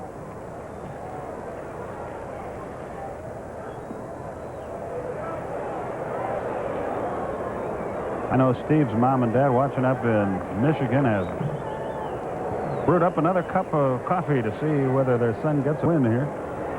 They don't miss a telecast. Through it by him, 1-2. Well, they're going to get to see their son win a lot of ball games before his career is over if he stays healthy. I really believe on this staff, Lavin, Smoltz, and Avery are clearly capable of winning at least 200 ball games in the big league if they can stay healthy. The 1-2 got him. Fastball inside corner at the belt, and the inning is over. Nothing doing, and the Dodgers sunk. No hits, no runs, no errors, and nobody left. We go to the 8th inning. 4-1 Atlanta.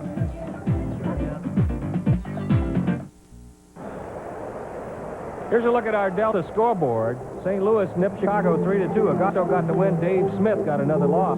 In Houston, as Skip told you, they got 2 in the ninth. They beat Cincinnati 2-1. Dwayne Henry is the winning pitcher. Randy Myers got the loss.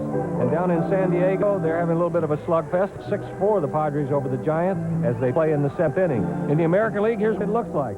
A 10-5 win for Detroit. They were at Yankee Stadium. A 10-4 win for Cleveland over Kansas City. They were at home. Boston over Toronto. That score 6-4. A 1-run victory for Minnesota over the Oakland A's, whose troubles continue. And another 1-run, Chicago scoring some runs finally in their new Comiskey Park. That score 8-7. And down in Anaheim, it's 2-1 California over Seattle. For complete scores and highlights, tune in to CNN Sports late tonight at 11:30 Pacific with Tom Stenar. Did I pronounce that right? It's Steiner, isn't it? Mark Lemke will lead off here for Atlanta. Well, I'm sorry, Tom. I did not have it phonetically done on the promo. Be a production meeting about that tomorrow. Another one? The wind and pitch. Fast strike over the outside corner. Lemke, the batter. 0-1 the count. He's hitting .267 on the young year. Curve is high. A ball and a strike.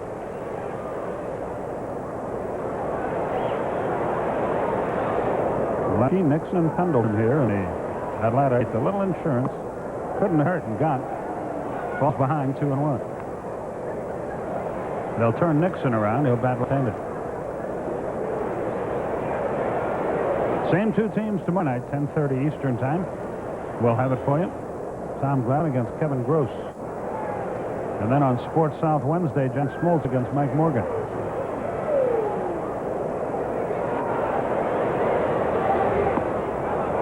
Good one.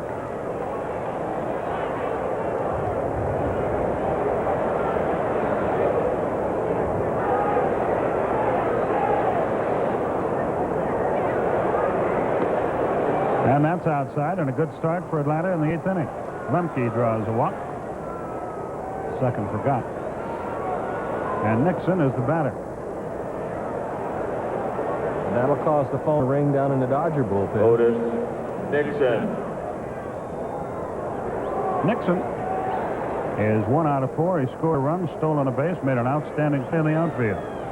Dodgers are expecting the bunt. Hamilton is creeping in. They're moving Alfredo Griffin, and Juan Samuel a step closer second. He bunts. I hope he tries to drag one past the mound. Gott steps off the mound, hoping that Nixon will tip off what he's doing by running his hands up the barrel of the bat, but he did not. John Candelaria starts to throw down in the Dodger bullpen.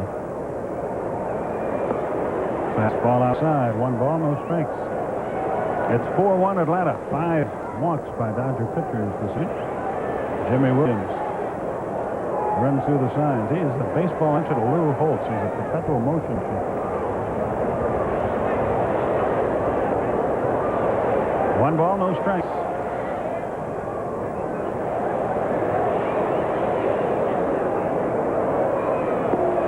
He didn't get it, and the count evens at 1-1. About half the people that came to this ballpark are already gone. And I think somebody ought to miss the sign right there because Jimmy Williams is coming in to have a talk with Otis Nixon. Gott is doing not what you want a pitcher to do in this situation if you're the Dodgers. He has come on, and if you're a middle reliever, you want to keep the game as close as possible, not let it get out of hand. Gott has come on and thrown 25 pitches. Only 11 of them been in the strike zone. Hartley joins Candelaria in the Dodger pen.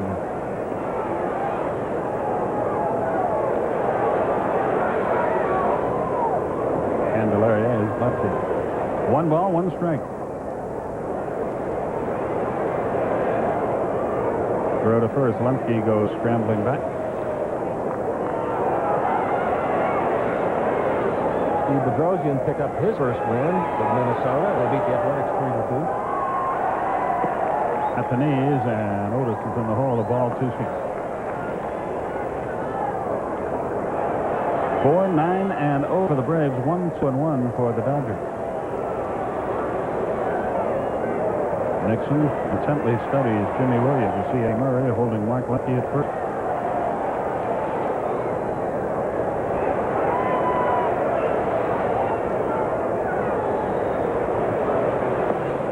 Curve inside. 2-2. You played golf today, Don? Yes, sir. Yes. I did not fare too well, thank you. Oh. That was your next question, wasn't it? You pitch? What's this? John Smoltz will eat well tonight. And probably will take you to dinner along You with should. I should like the way this thing is working out. You're the only guy who lets it go who always wins, aren't you? Yeah. 2 balls, 2 strikes. Throw to first, runner back. John's getting too many shots. I'm tired of him begging for strokes. He's not very becoming. My partner's playing golf, and I'm there poring over all the press guides and the statistical summary. It's just not fair. Yeah, and they will announce I duped them next week, too, yes. The 2 downstairs pops away from Socha, but not far enough. You spent part of the day pumping iron, didn't you? Yes, I did.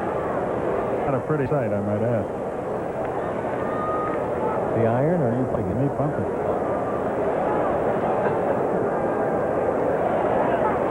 You think I'm making a comeback? And what?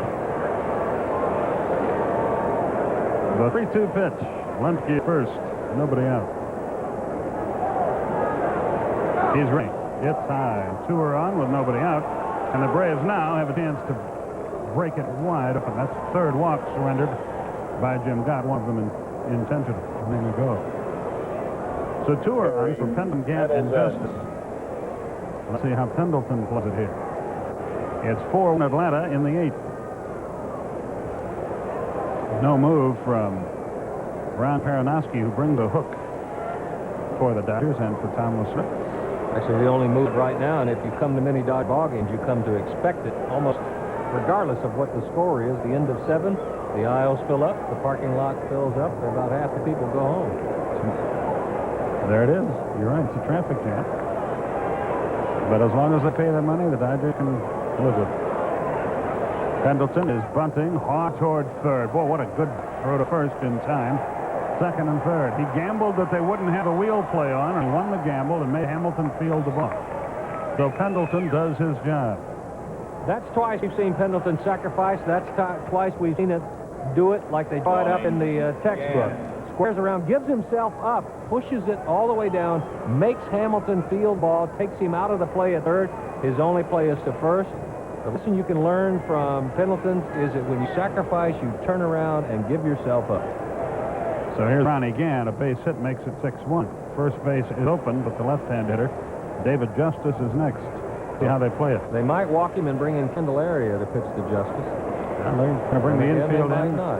and pitch to him, but let's see how they pitch to him. I think a wild pitch would be sort of fun. You're thinking this might be one of those unintentional intentionals. Now they go and get together again, so let's see what's going to happen. Where you hope a young player will swing at a couple of bad pitches and you can get him out the way. Bill Russell. Tom Lasorda. And a player who has been struggling will have a tendency to do that too, even if he has a couple or 3 years experience in the big league. Gant 1 for 4, an RBI single. He's also scored a run. Breaking ball outside, 1 ball, no strikes.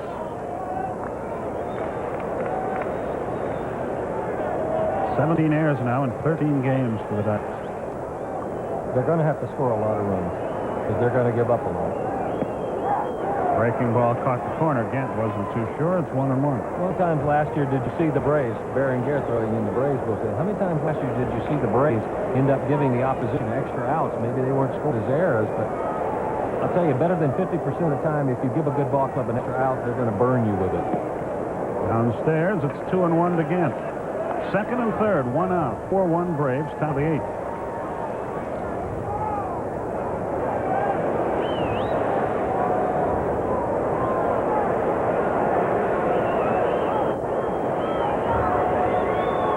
Gets the social sign. Curve base hit. 1 run is in. Here comes Nixon. Strawberry up and throwing toward the plate. They hold Nixon at third. It's 5-1, and Ronnie Gant delivers again. Drives in second run of the night and his 5th of the year, and he went the other way. That's good to see. That is a good piece of hitting. And if you are Bobby Cox, if you're hitting instructor Clarence Jones, you have to think Gant is on his way. Look how the upper half of his body stays in, drills that ball to right field, didn't pull off up. When Ron Gant is doing that, he can hit anybody. And Ron Peronowski is on his way, and I would guess that would be all for Jim Gant. Peronowski makes his way slowly across the white chalk strip. They have Candelaria waiting in the bullpen.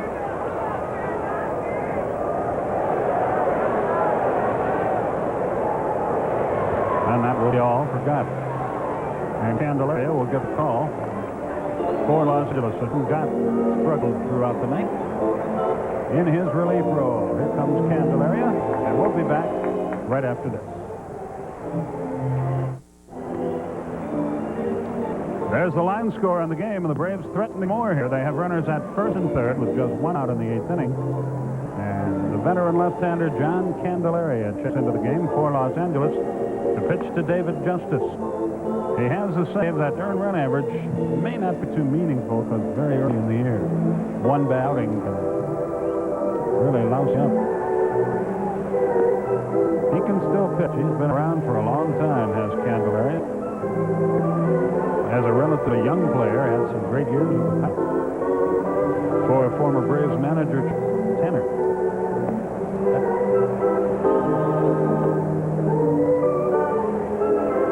Justice ready to stand in there. David Tank has singled in 4 at-bats. He has scored a run.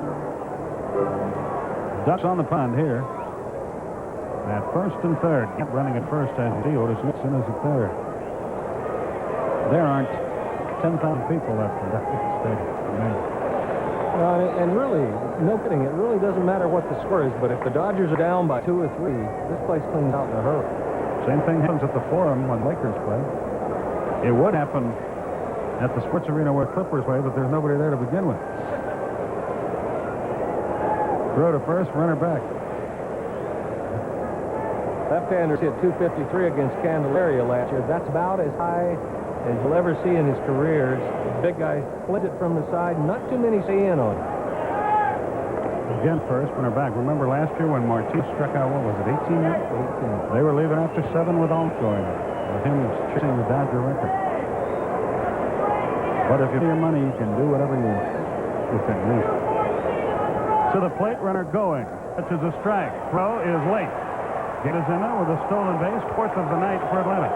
2nd of the night for Ron Gant. He's not 4 out of 4 for you. Candelaria doesn't have a good move, and as soon as he started his motion, Gant was off and running.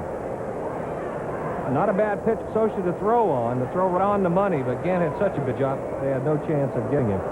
And for the Braves, that's 15 stolen bases in there, 15 out of 17. Otis Nixon's been caught twice, and that's been it. That's a strike to Justice. A big turnaround since last year, too, in another category. The opposition has attempted 10. The Braves have been successful in nailing on half of them.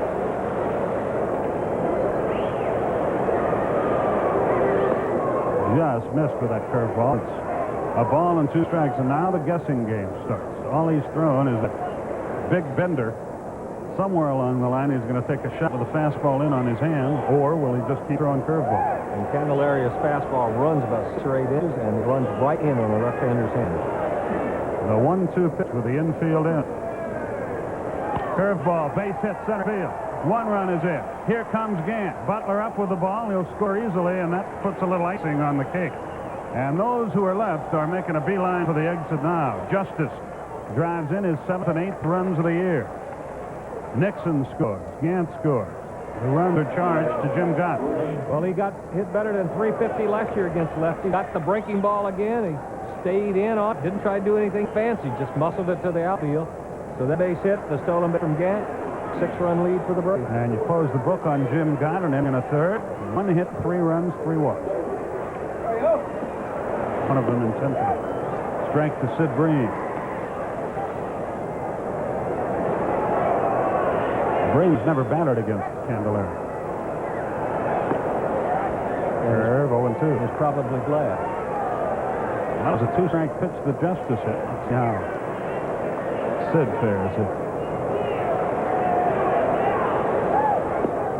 Downstairs, it's 1-2.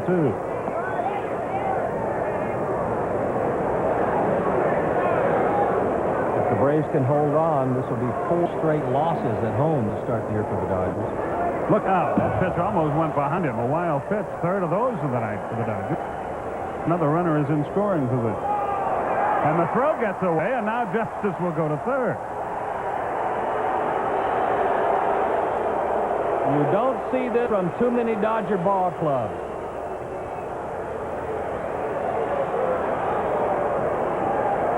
Wild pitch and an error. Their 2nd error of the night. When you've seen 7 straight breaking balls to Justice and to Bream, it's very easy to be looking for one. That fastball is inside. That'll go as a wild pitch.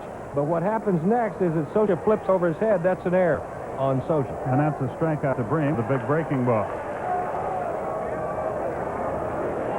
And Mike Stanton will hit for himself here, so they hit by Justice looks even bigger. Stanton heading toward unfamiliar ground. Short relievers don't hit the bat very much. The Dodgers continue to play like this. Tommy won't have to worry about dieting. Either that or just the other way. Some people Eat when they're either very happy or very depressed, I understand. Look what he's gotten from his bullpen tonight. Cruz didn't allow any runs, but he almost threw a wild pitch on an intentional walk. He could fry an egg on his forehead right now. Sharply hit by Stanton, but Candelaria makes the play. The inning is over, but the Braves score 3 times, and they do it on 2 hits. There was an error, and a runner was left. We move to the bottom of the 8th. It's all Atlanta, 7-1.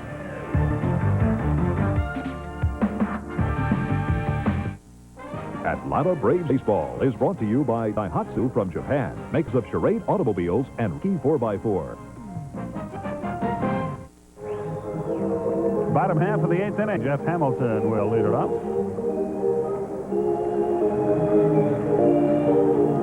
The Nash Geographic Explorer will follow the game here on CBS.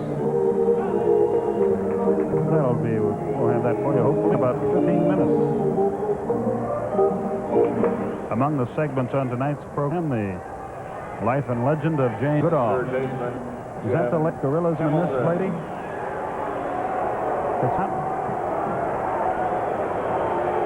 Well, our staff. Look at that. There's a guy's elevator doesn't stop at every floor. It's bag night at the ballpark. There's only one thing wrong with it. The bags are not big enough. It's bag night. It might be bagged, but not sure.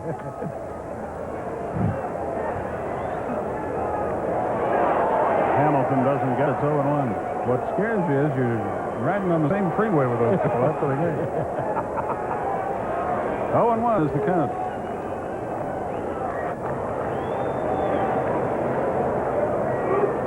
Well, you take Marta, you save energy, and the free.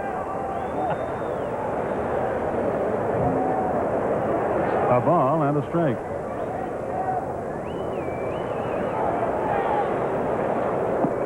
Two and one. Nobody on, nobody out. Bottom of the eighth. Skip Carey being dragged down by Don Sutton here in Dodger Stadium. You like my scorebook, don't you? Yes, I do. Heath to the mound.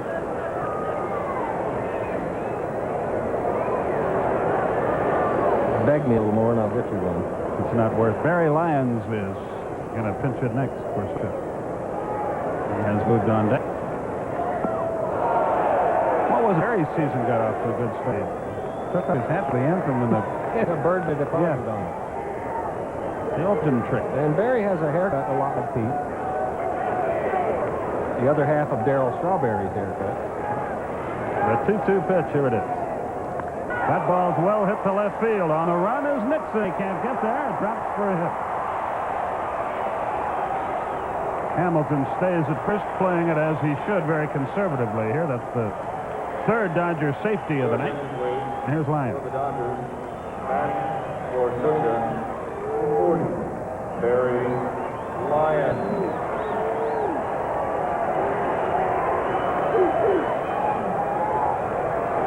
Okay.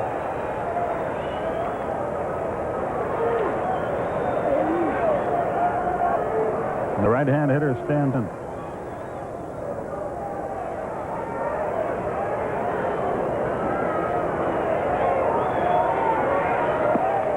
He takes it high. 1 ball, no strikes. 7-1 the score. Braves have the lead. Bottom of the eighth.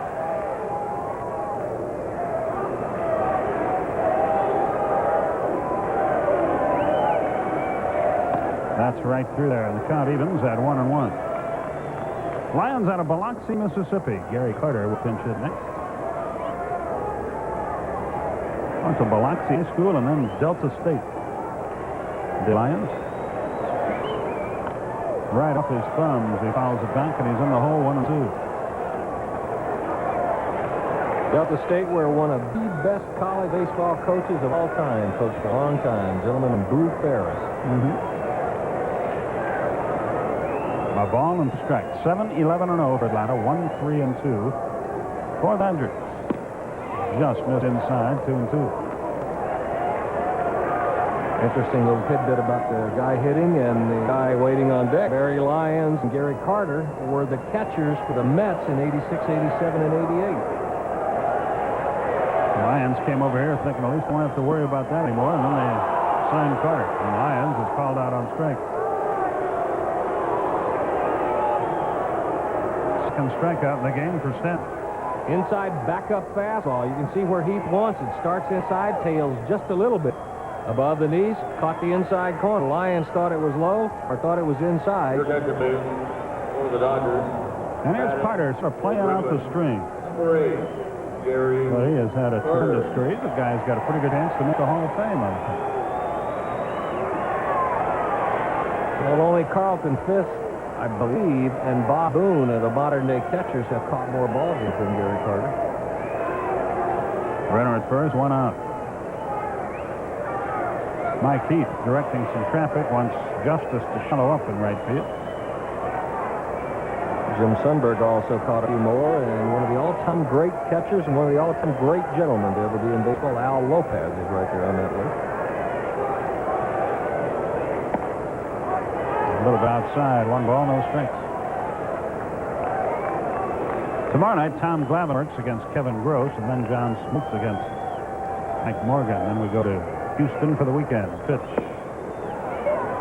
Outside. 2-0. You know, in a situation like this, obviously you want to pitch well and you want to compile some good stats if you're a reliever. But chances are they're trying to make you throw a strike because they're hoping to draw a walk. And if you're a reliever right here, throw the ball over the plate, make them swing it. 2 balls and a strike. Mike Sharperson is on deck. He'll pinch it next for the pitcher. Right first, 1 out. 6-run lead, 8th inning.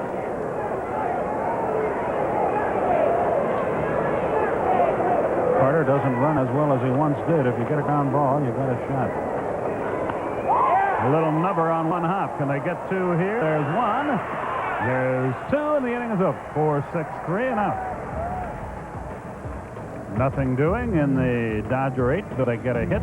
They've left only 1 runner all night long. We go to the 9th. Braves 7, Dodgers 1.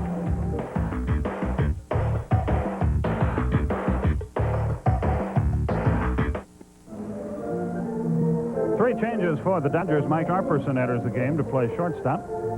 Barry Lyons stays in the game to catch, and Mike Hartley is the 5th Los Angeles pitcher of them. Candelaria went 2/3 of an inning, struck out 1, gave up 1 hit. No runs charged to him, and there are the numbers on Mike Hartley, who will face Heath, Belliard, and Lemke in the Atlanta 9th. He didn't do too bad of a job last year for the Dodgers. He was in 32 ball games, 6 of them as a starter. Got 1 complete game, got 1 shutout. And in 79 innings, this young man only allowed 58 hits and struck out a man an inning. Record was 6-3. His earned run average well below 3. So he possibly, you might see him moving into the Dodger rotation before the year's over. He's out of Hawthorne, California. Big guy, 6'1", 200-pounder. Went to Grossmont College out here in California. And he's greeted by a double off the bat of Mike Heath. Daniels up with the ball, and Heath cruises into second base. Heath has a hit. Blauser has a couple of them. Cabrera was 2 out of 3, though Bream, who replaced him, is hitless. Justice has 2 hits. Gant has 2. Pendleton has 2. Nixon has 1. So among the starters, the fellow standing in, Rafael Belliard, is the only man who has not hit, and he'll probably be sacrificing here. And that double by Mike Heath, 12 hits for the Braves, but only the first extra base hit all night. Well, we had the 3 home runs the other night and got beat 8-3, so. He's swinging, but low. 1 ball, no strikes. Lemke on deck.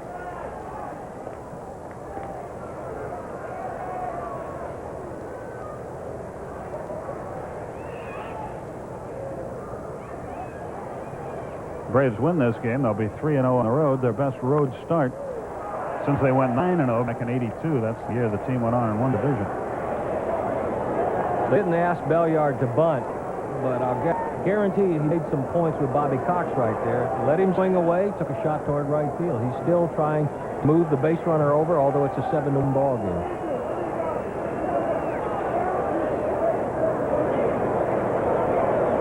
Hartley comes set, and the 1-1.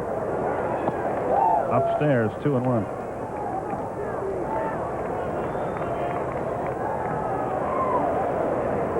.10:30 will be TV time tomorrow night. That's Eastern time. Gross and Levin will pitch. Well, Kevin Gross is off to a slow start. Earned run average of 1650. And I understand the fans have been unmerciful here. They've really gotten on. 3 balls and a strike. I don't think he got past the 3rd inning in either of his starts. They're in that second overtime up in Edmonton. Kings and Oilers 3-3. Didn't they play a little overtime game the other night?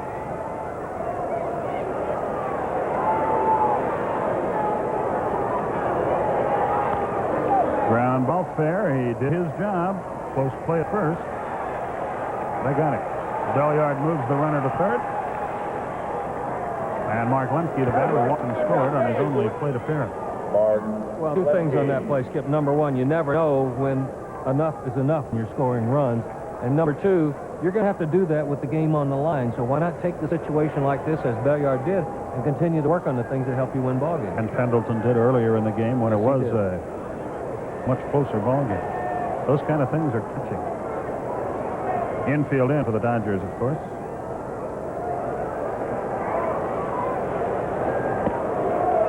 Upstairs, 1 ball, no strikes.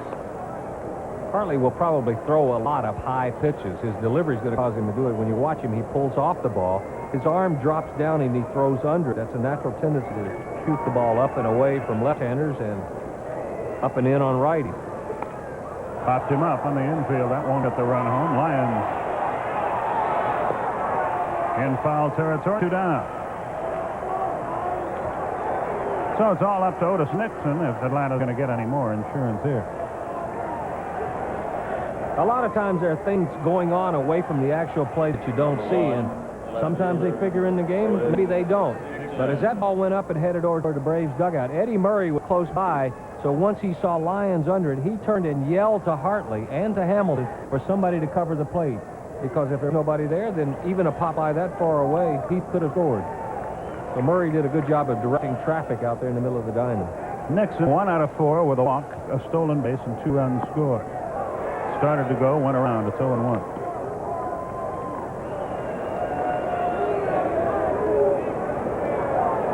This is going to turn out to be a pretty good heist for John Sherrill. Oh, man. This guy, I think, really set up our ball club. And let's face it, the Deion Sanders situation, from what I understand, the contract he has, it's almost certain that he's going to go back to football. July 31st, right? And here's a guy who can play center field and run as well as Deion Sanders. Or you lose nothing defensively, you lose nothing speed, and you might gain a little bit offensively until Deion matures as a major leaguer. The inning is over. Nixon faced a high fastball. Hartley pitched out of a mess. So go to the bottom half, the 9th inning. Braves on top by 6.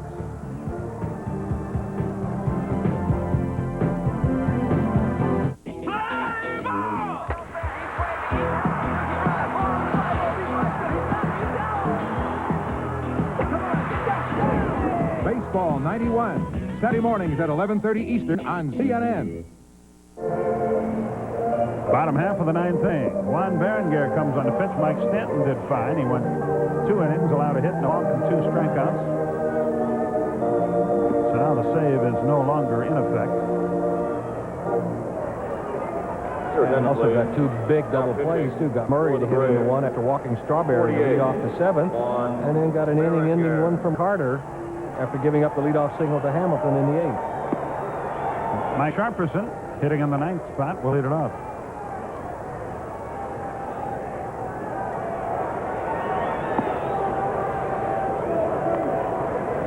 East throw goes to second base, and here we go.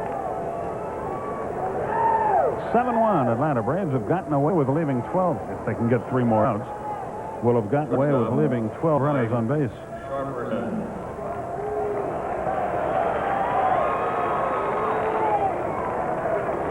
Stan Javier is on deck for the Dodgers. Berenguer goes to work. Fast strike right through there, 0-1.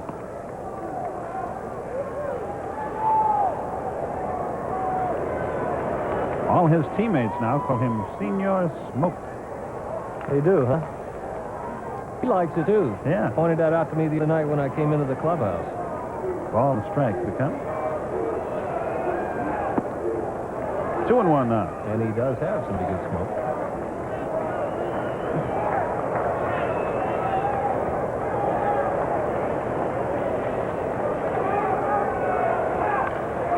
Well hit center field, but playable. Gant is back there.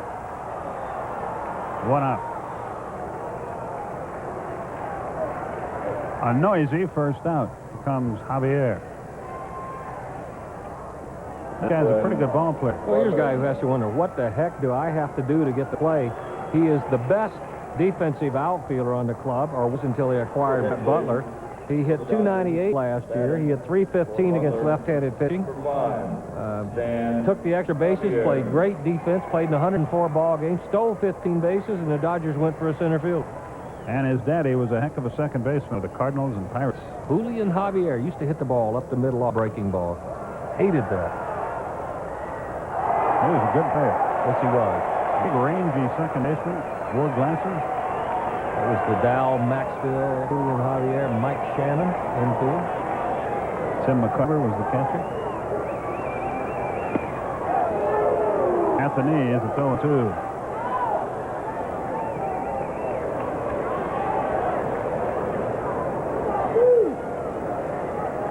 They got him for Willie Randolph last May. A ball and 2 strikes. Started his career in the Yankee organization, I believe. Yeah, made it to the Yankees in '84. That should be the second out. He digs it out. 2 down.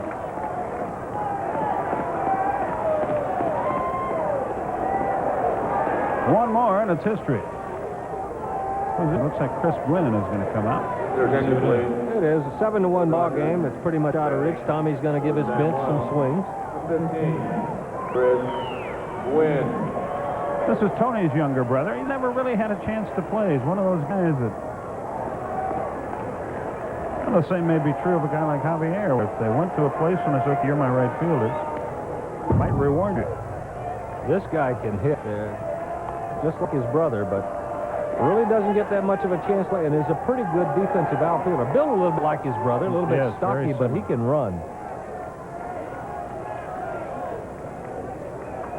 42,723 paid here tonight.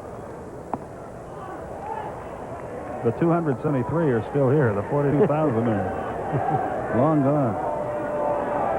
Chris at 284 last year, like his brother, doesn't strike out much, only 28 times. A little bit high. 2 more. 7-12-0 for the Braves. 1-3-2 for Los Angeles. Braves trying to send the Dodgers below 500 and move to within a game of 500 themselves. That's right in 2-2. Don't forget, home against the Cubs on the weekend of May 3rd. Friday night, Saturday night, Sunday afternoon. And the Sunday afternoon game, we should point out, starts at 1:05 or thereabouts, followed by the Beach Boy concert.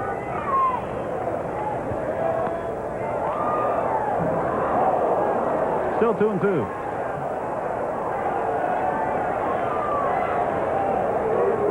Which means our partner Pete Van Wieren will be staying late. I think that's one of his favorite events of the year.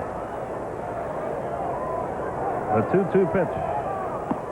Just missed outside. Full count.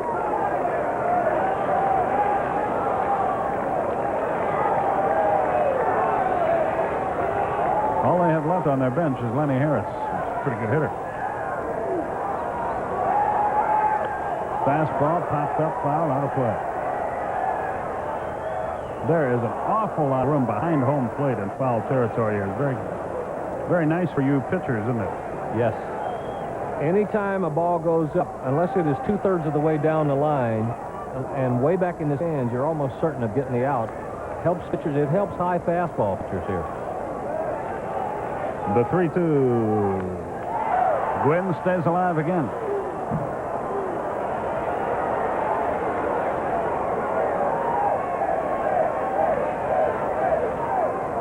This ballpark has two completely different identities. This time of the year and then late in the season.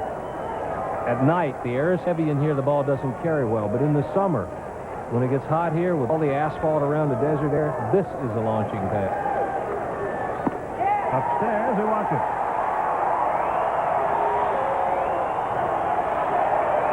So Gwynn is aboard with 2 out, and Darryl Strawberry is the batter. He's 0 for 2 to walk. His walk, the one Gwynn, the only 2 allowed by Braves pitchers tonight.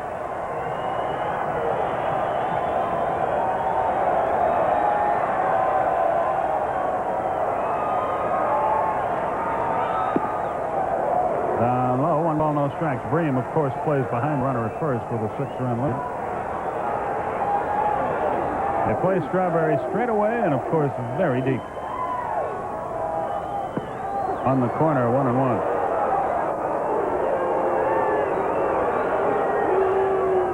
Strawberry now at 209 for the year.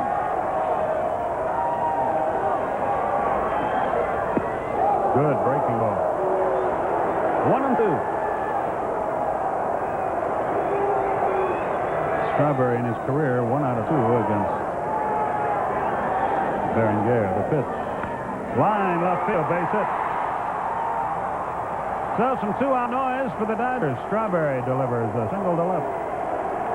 And here's Ed Murray. Murray, 5 out of 22 in his career against Berenguer. 1 of them home run. And for Strawberry, something he doesn't do very often, that is go the other way. 3 out of every 4 balls he hits to the outfield or from center field to the right field line. Murray homered on a 3-0 pitch in the 2nd inning.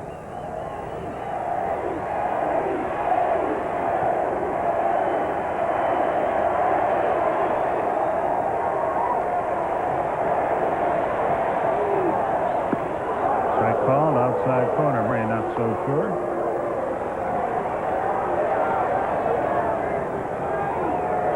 Two on, two out, ninth inning. Braves by 6.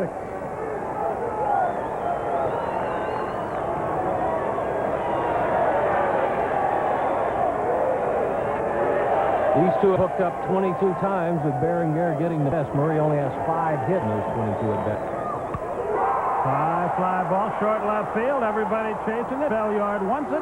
And the Braves win the game 7-1 for Steve Avery. 1 hit, no runs, no errors, 2 left. Totals and highlights right after this.